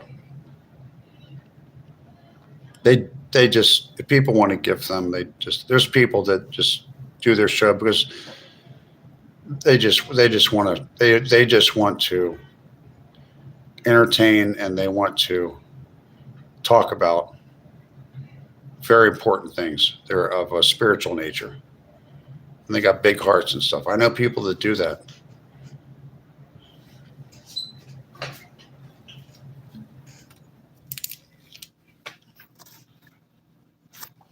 Subscribe, like, and share. Thank you, Barbara Boudin. Thank you, everybody, for subscribing to Hollywoodland22. Thank you. Free expression. Yeah, there's people that have YouTube and TikTok channels that do not ask for any gifts at all. they get them, they're very appreciative people. Some of the most appreciative people are some of the poorest people, financially poorest. They might be very rich spiritually, though. You might want to listen to them. I know the people that got that got things together spiritually better than I do. I learn from people. I've met some people I'm really learning from.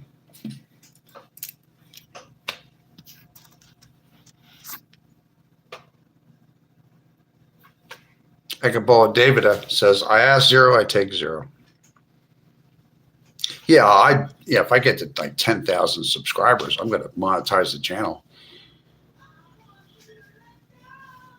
I'll just probably take, whatever I make and just give a lot of it to keep some in the bank, maybe invest some of it, or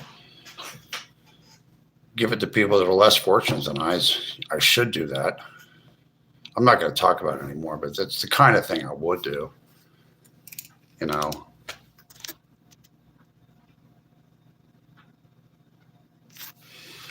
Justin Powers, I think the poor and those in bad situations, like when people are being mistreated, which I don't like to see people being mistreated. I particularly do not like to see women being mistreated. It makes me very angry. I think the poor and those in bad situations are where you find the biggest hearts. Yes, I concur with that. I believe in that 100%. Some of the most financially insecure people have the biggest hearts. They'd give you the shirt off their back. They'd give you they'd go live and give you a free channel to watch, to lift your spirits and make you smile. You can't take your money with you to heaven. Remember that, people. Should even our president said that. He's a billionaire. Many people, Jeannie Huddleston, 5828, many take kindness for weakness. Yes, they do. They take kindness for weakness. These are very foolish people.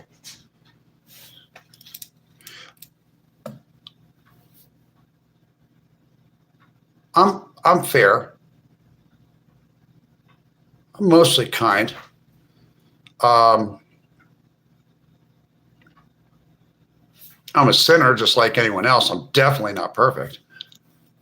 I'm definitely a sinner. One day I'm going to have to answer to God too. I'm kind.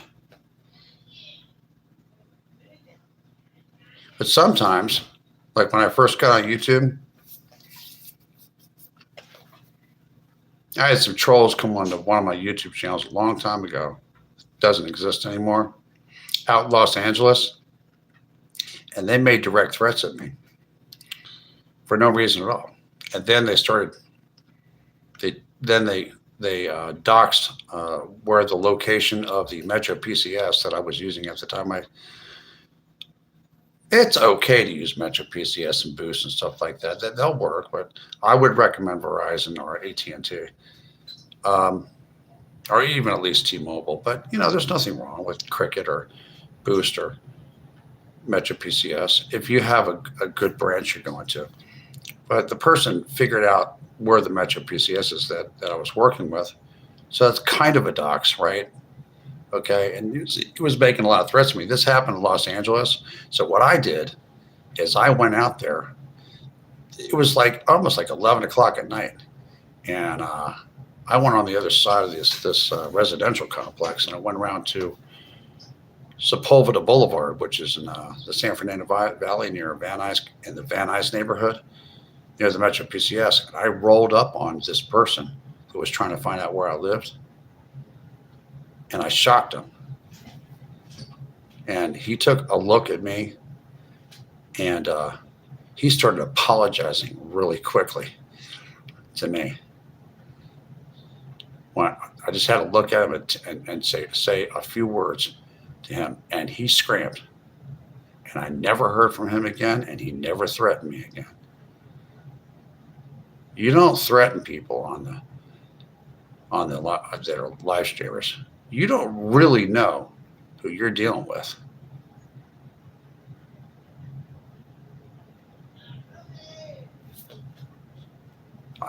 It's good not to do that. Doxing is always wrong, no matter what platform you're on. What do you guys think? Clint, how you doing?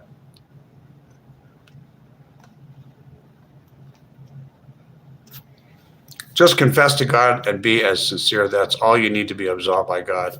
Sin no more. Doxing is when somebody figures out where you live or close to where you live. They're like hackers and they figure out where your Metro PCS or your Verizon is that you use, or where the towers are that are close to where you use. There's people that know how to do that. Or they find out what your address is. They'll actually find out where your actual address is and send you pizzas and food that you don't want.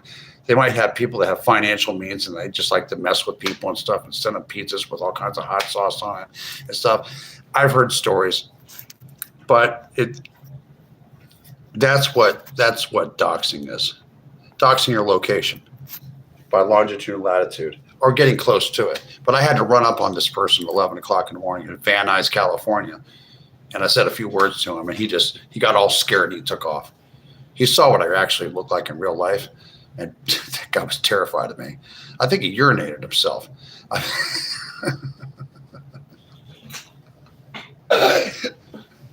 What does he think this is a game? You don't do that kind of stuff to people. You don't bother people, please. But I don't think people do that as much anymore as when YouTube was like getting popular and TikTok was good. TikTok, that kind of stuff. I have a friend of mine that has a YouTube channel where some guy from Arizona like threatened to off him and stuff like this, and he had to get the police involved and everything. I was like, oh my God. Nevertheless, I did change my location of where I pay my bill and everything. I changed it to another location so that I didn't want that problem anymore. But there's some weirdos out there. Every once in a while you run into Kansas City, $3.80 a gallon. Selena Girl, 69. Do you live in Kansas City, Kansas, or Kansas City, Missouri? Selena at Selena Girl 69. Just curious.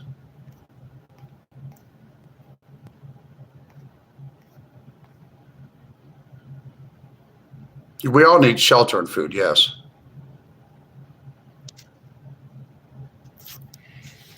Sad that some of us don't realize that until our kids are grown and they are too old to care, from working 7 days a week, 12 hours a day. That was me. Some of these children of ours, I got a son. He's working and paying taxes. I'll just say that. He's a good guy. He means well. He really does. Kind of young, wet behind the ears, but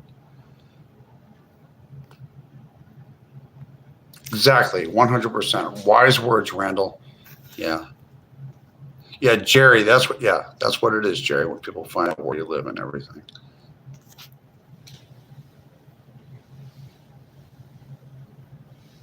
I hope Canadians stay nice people. There's good and bad people everywhere, you know. Lifetime movies, that's where I've seen you. No, I've never worked in the entertainment industry at all. I have met people through going to AA meetings. I used to have an alcohol drinking problem. I no longer have that. I have 19 years of sobriety coming up on October the 8th of this year. But I went to a lot of 12-step recovery meetings, AA, Alcoholics Anonymous, and Narcotics Anonymous, in the San Fernando Valley, in Sherman Oaks, and in North Hollywood, and also in Burbank. And I got a chance to meet a lot of people that put television programs together, and back of the camera and in front of the camera. And I learned a lot of things about the entertainment industry just by being around there. And I got to meet some people that were working actors, people that I thought I knew but I didn't. They were on television commercials back in the 80s and stuff, and I just heard their voices all the time. I saw them as a child. And most of them are really nice people. And a lot of those people, musicians and actors and stuff that are well known, helped me uh, helped me learn how to stop drinking alcohol one day at a time. And they just gave of themselves, of their time to me. They loved me until I learned how to love myself. And I'm very grateful that they helped me over on Chandler Avenue and over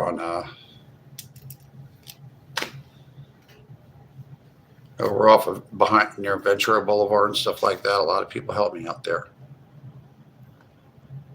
You look kind of like Michael Landon. Really? I didn't know that. Thank you. Thank you, Acapella David. I'm back, Randall, enjoying my evening with your live chat. Thank you, Maria Loudon, 2336. I appreciate you coming in here. You're kind. You do look like they're a famous person. Really? Did not know that. Michael Landon-ish looking. You mean that guy that played the father on Little House on the Prairie? Maybe I need to get this haircut. What, you like it better like that? What is that? That's like an early 1980s stockbroker yuppie look. Remember that? Anybody that's over the age of 50 remembers that. Wow, it's been 2 hours and 6 minutes.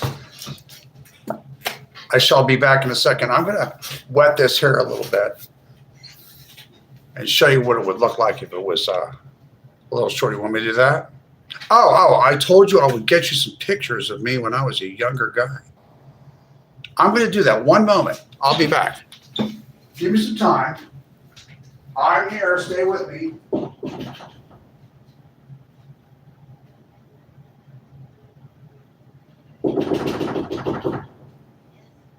I can't get in.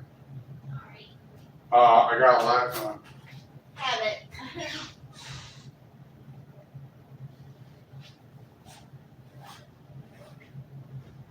Where's my pictures here? My pictures here. What is all this? Some house. This is fun. You think everything's silly, don't you? You're as silly or aren't you? Sure am. Yes, you are. Pictures. This is John's. You guys remember John's? Fresh Markets, John's. See, I lived in LA.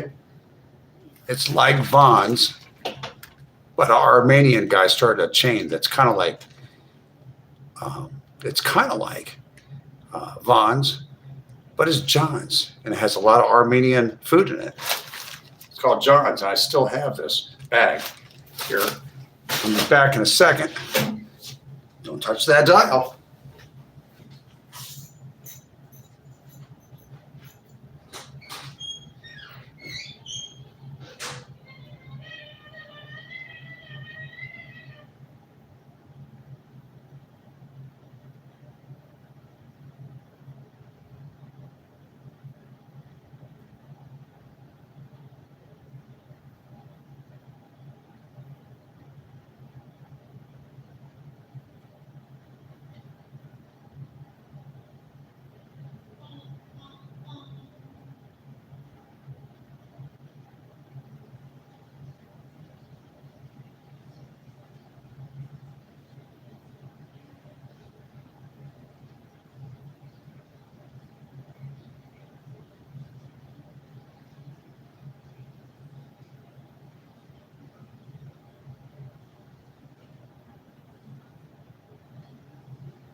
Okay. I have people that want to look at pictures all the time. They want to see pictures. And now I have them. Let's see who's in here. Okay, we're going to look at pictures now. I have to find them. They're in here somewhere. Oh. They're in here. Some of them are in here.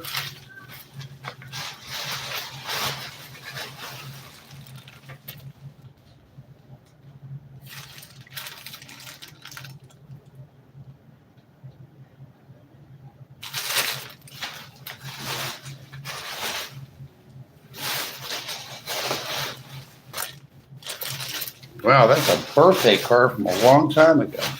Wow. Got some more pictures here.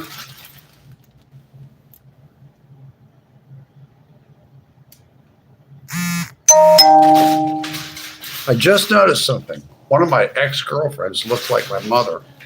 That's odd. I didn't even notice that when I was a young guy. Sorta, kinda. Not really.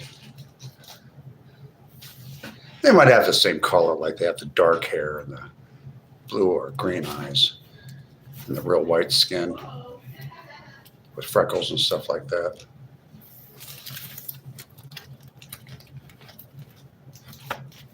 Let's look at some of these pictures.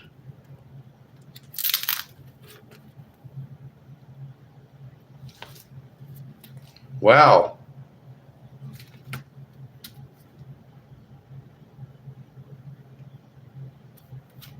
These are some strange pictures we got in here. I have a lot of them. I'm deciding which ones to show you.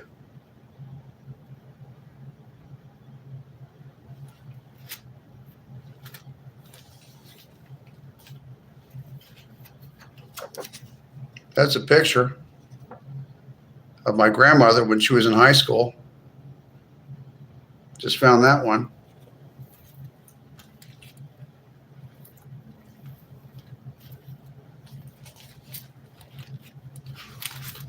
I didn't even know that one existed.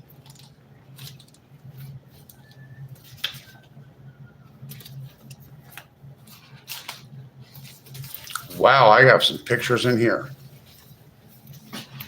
Boy, do I have some pictures in here.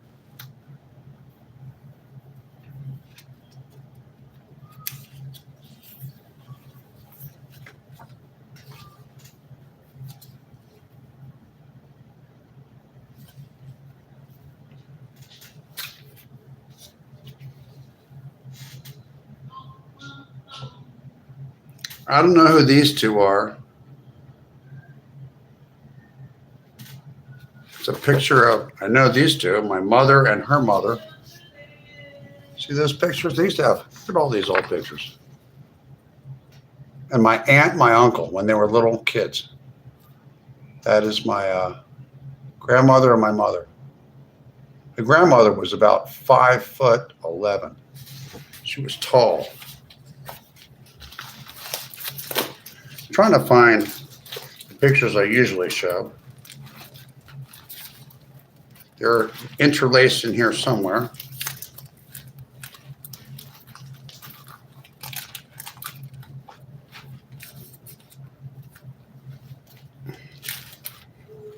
Got to fix this book up somehow.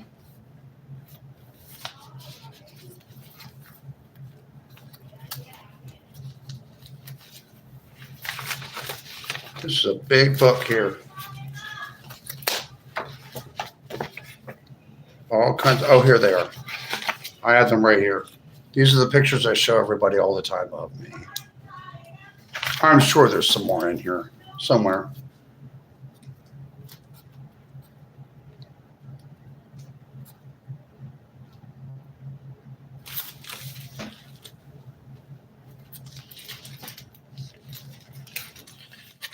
I don't know who this is. Oh, this is a picture of my grandmother when she was in high school, when she was a model. Our real model. That's her. That's back in the probably the 1940s.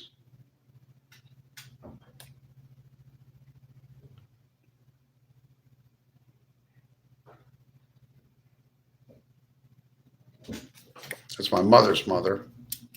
She passed away in 2002.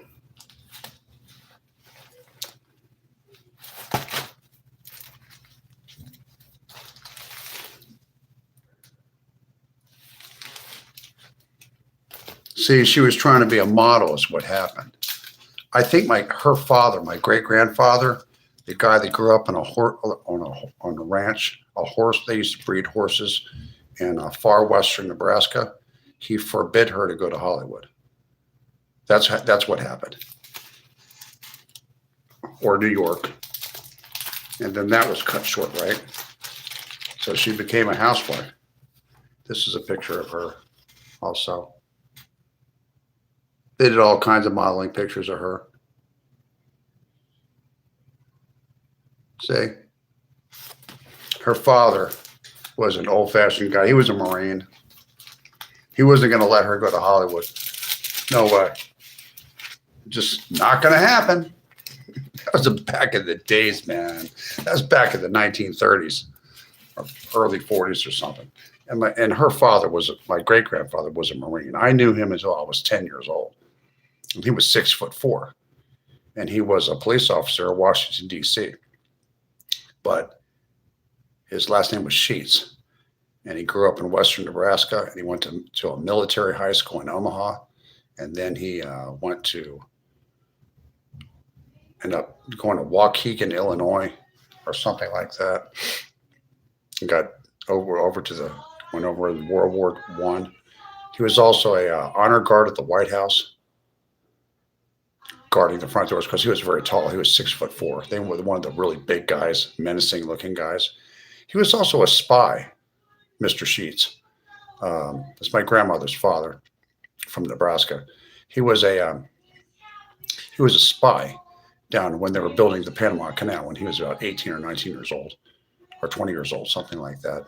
He could speak Spanish and German. He was German. His family was from Germany. They immigrated over to central Pennsylvania, and then because of allergies, they decided to move the whole family out to the Colorado-Nebraska state line, where it kind of lips over like that. I still don't know what county that is, but I have old pictures of them out on that horse ranch. That's way out there. That's what you call the Wild West out there. Want to see a picture of him? He used to scare me to death when I was a kid because he was so tall. He was this tall guy, and he looked like, and he talked like he was a Marine, like in the military. And I used to be like this when I was a kid. I was like, wow, oh my God, what's this guy gonna do? He used to tell me that, he said, when I was talking at the dinner table, my great grandmother was here. He was at the front of the table. My grandparents were there, my dad and everything. And I started jabbering when I was like about maybe 6 years old or 7 years old. And my great grandfather, William Sheets, said, children are not to be speaking at the dinner table. And I was like, even my father didn't talk to me that way. Even my granddad didn't talk to me that way. I was like, wow, that's an old school dude, man, from western Nebraska. Out that used to live in I don't know what they lived in. Probably had to build their own house from scratch. They probably had to have the wood taken out there by before there were trains or something. Like build their own houses and stuff from scratch. Want me to show you was a real police officer? Where's those pictures of him where he looks like he's gonna stomp a mud hole in someone's ass? It's so funny. It's so funny, some of these pictures. Here we go. Let's see if I can find them.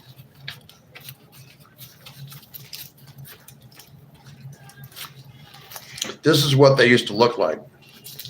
This was a when he was a drill sergeant.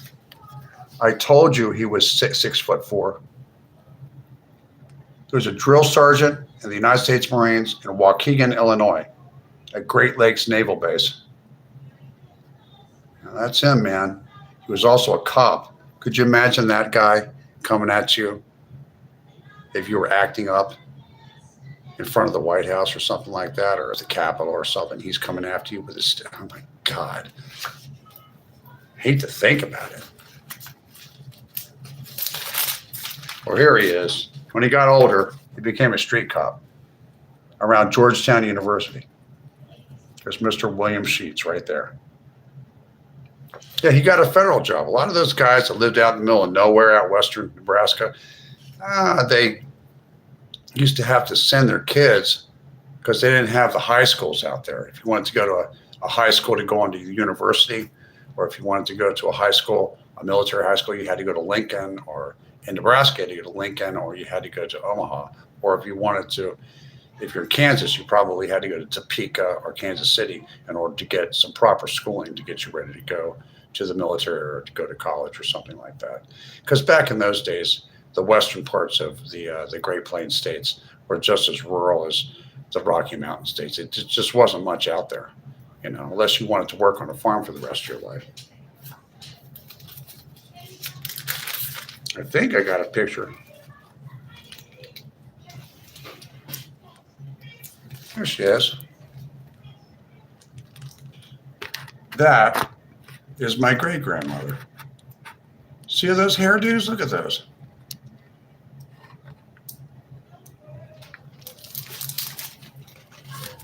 Interesting hairdos. Now we're going to put all this up, except for, I'm going to show you some pictures. A couple. I'll do this week. I'll pick up some more pictures. Okay, I got to take my thumb and put it over this individual. But this is me. This is me. Yes, I looked a lot younger. That was me when I was probably 28 years old. I look kind of young for my age. I was 28 years old. That's me. This is me when I was,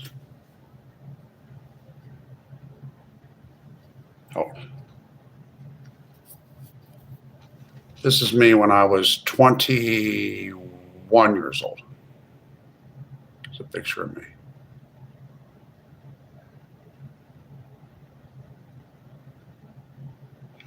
See how my hair was darker then? We had different hairstyles back then. Back in like the late 80s and stuff. We had different hairstyles back then. Yeah, I think I said that twice.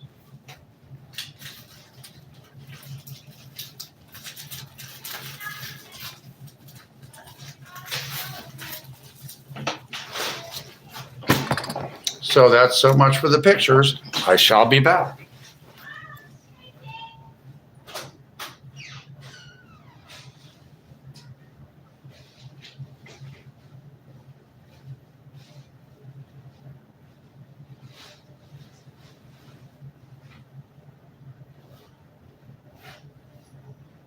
Say about the companies. What you say about society?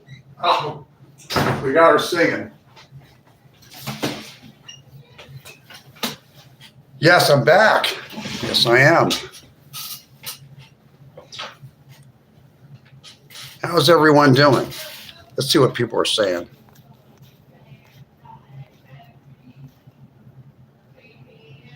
That's it. Missy Sly says that's it. A Kurt Russell and Michael Landon mix. Really? Thanks for the compliment.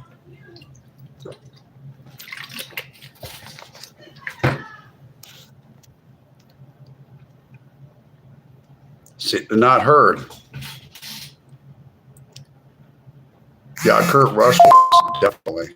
Yeah, I've been told that most of my life. Love all the women swooning for this. I thought was a movie star guy.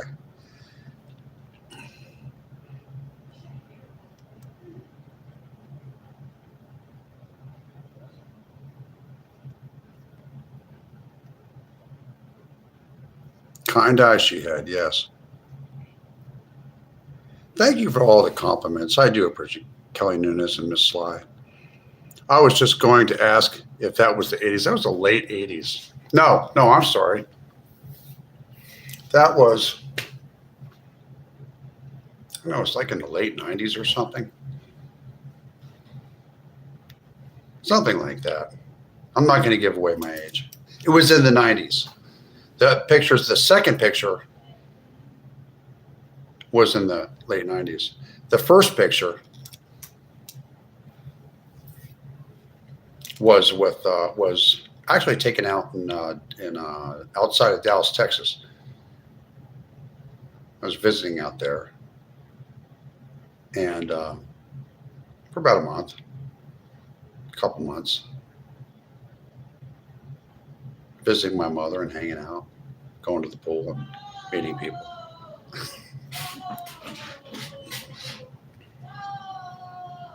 That was in 1988 or something like that. Right before I went back to the East Coast, and then I went out to Los Angeles. 89-ish. Thank you, Win. You had super big hair back in the 80s. I remember big hair with all the Aquanet.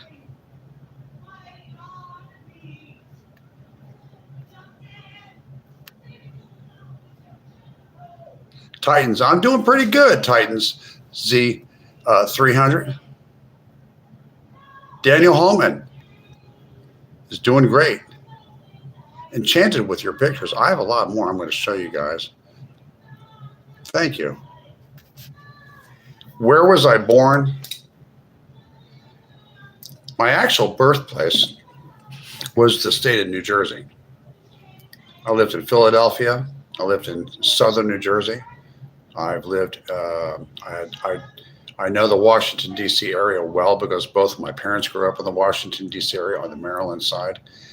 And my grandparents were raised there, in and out of D.C. Their parents came from other states. Like my great-grandfather came from Nebraska, and he eventually ended up in Washington, D.C. Had a federal job, and then a lot of my family were bureaucrats. You know, the swamp that our president's always talking about at a time. My father's father had to advise President Dwight D. Eisenhower. And during Truman, too.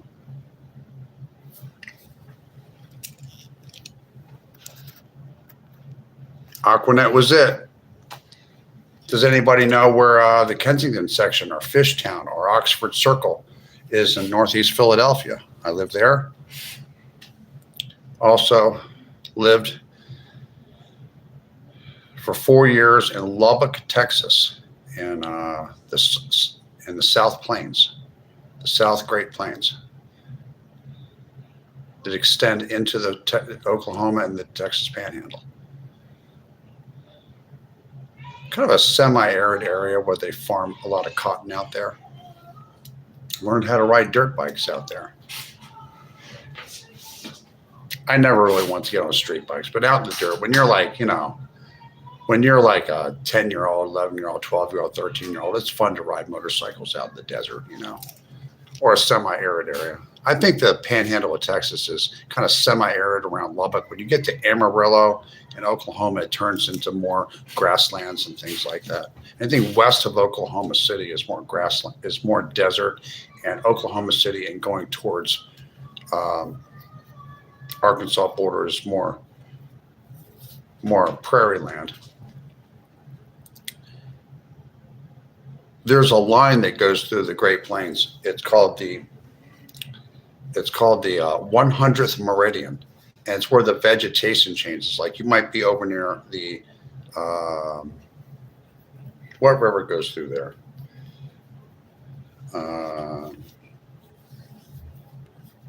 Missouri River, or Missouri River goes like this, but there's when you get to a certain point, it's kind of the vegetation is green and the forests stop, and you start getting sprinkles of trees.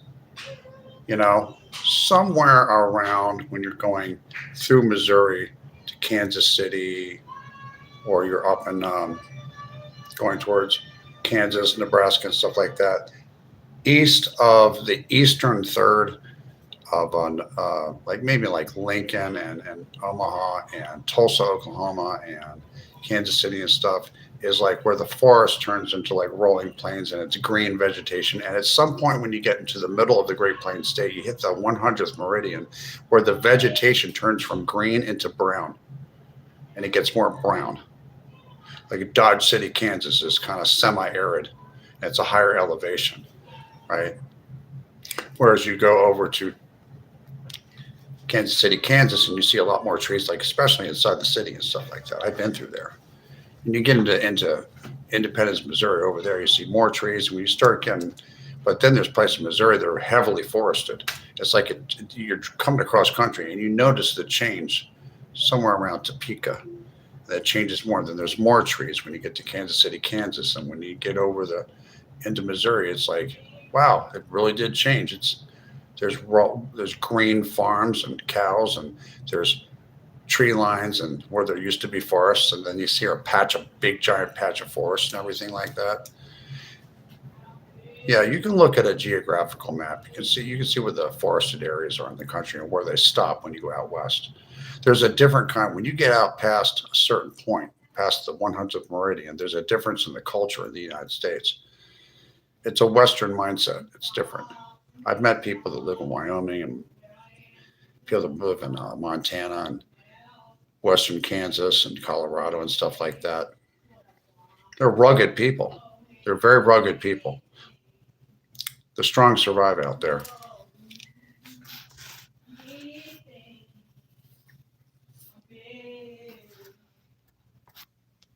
I did too, Kelly. I found 4 other people, but not the exact spelling.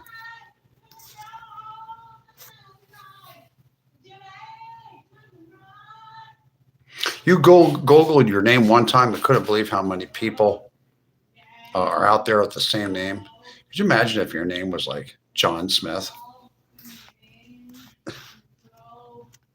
They tore down the hospital you were born in 2019. I know we get older and then things get torn down. They still have the hospital where I was born. I'm not going to tell you the town I was born in, but I was born in a town that was around during the Revolutionary War. And I was born in that hospital in New Jersey, in southern New Jersey. But I lived across the river in Pennsylvania. The Delaware River is the dividing line between New Jersey and Pennsylvania. And I went over to Pennsylvania. I lived over there, and I lived in South Jersey, southern part of New Jersey. I used to go to the beach near Atlantic City and Wildwood a lot when I was young.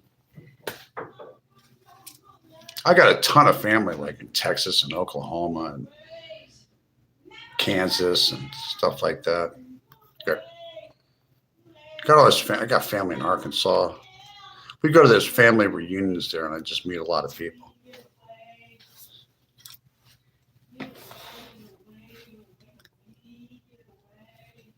You ever go to a family reunion and meet a whole bunch of people? You're like, wow. You start running into cousins that look like you. I did.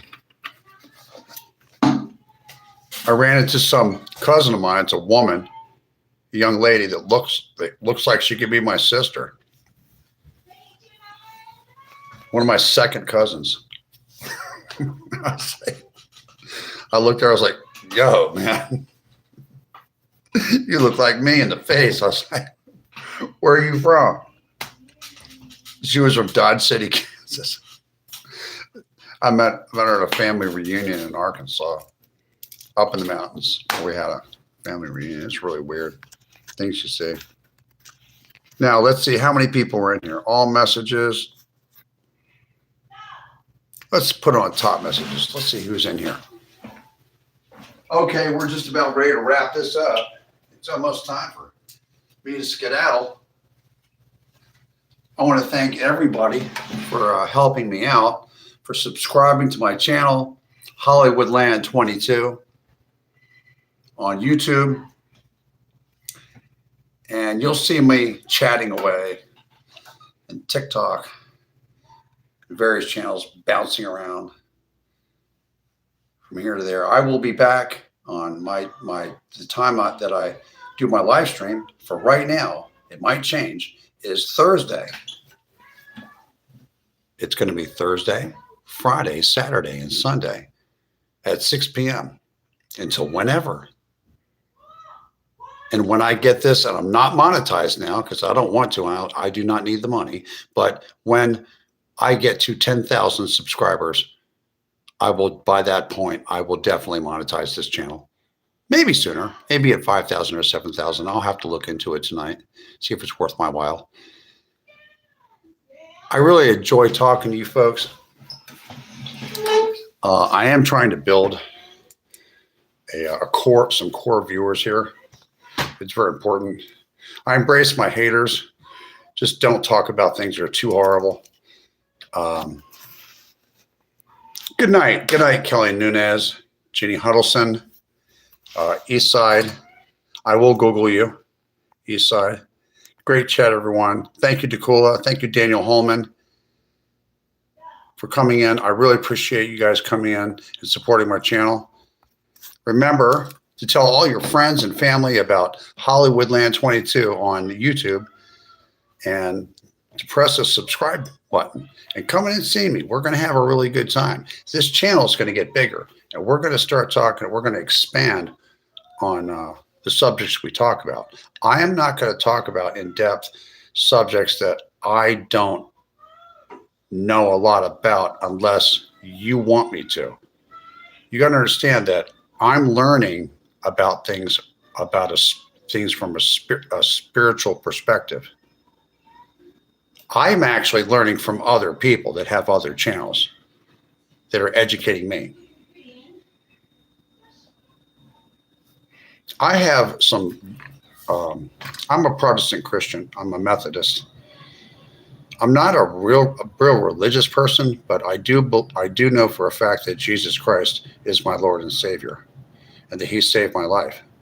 And I know that there's a lot of evil behavior going on in our country right now, and people that are really strong with God are getting attacked right now. There's a lot of activity going on right now.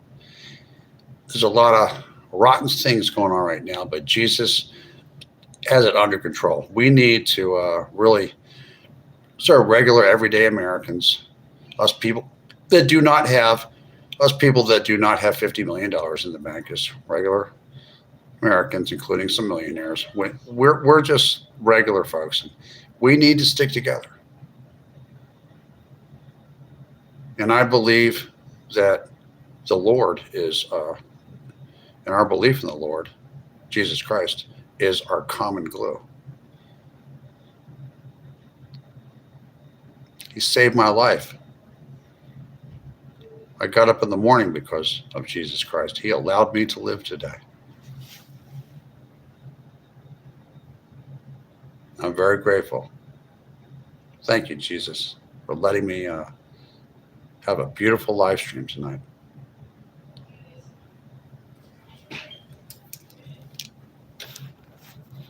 Thank you.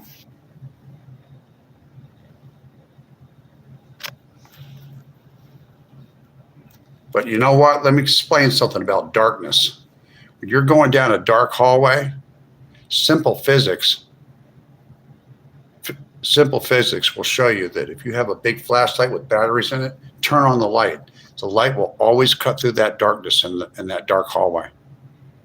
Light always cuts through the darkness. It's simple physics. God is real, and he works through other people. And sometimes you meet somebody and you think it's one thing, and then you find out it's something else. I don't believe in coincidences.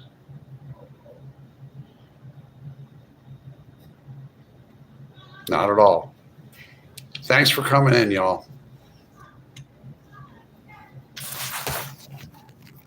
I said y'all. I picked that up in the South.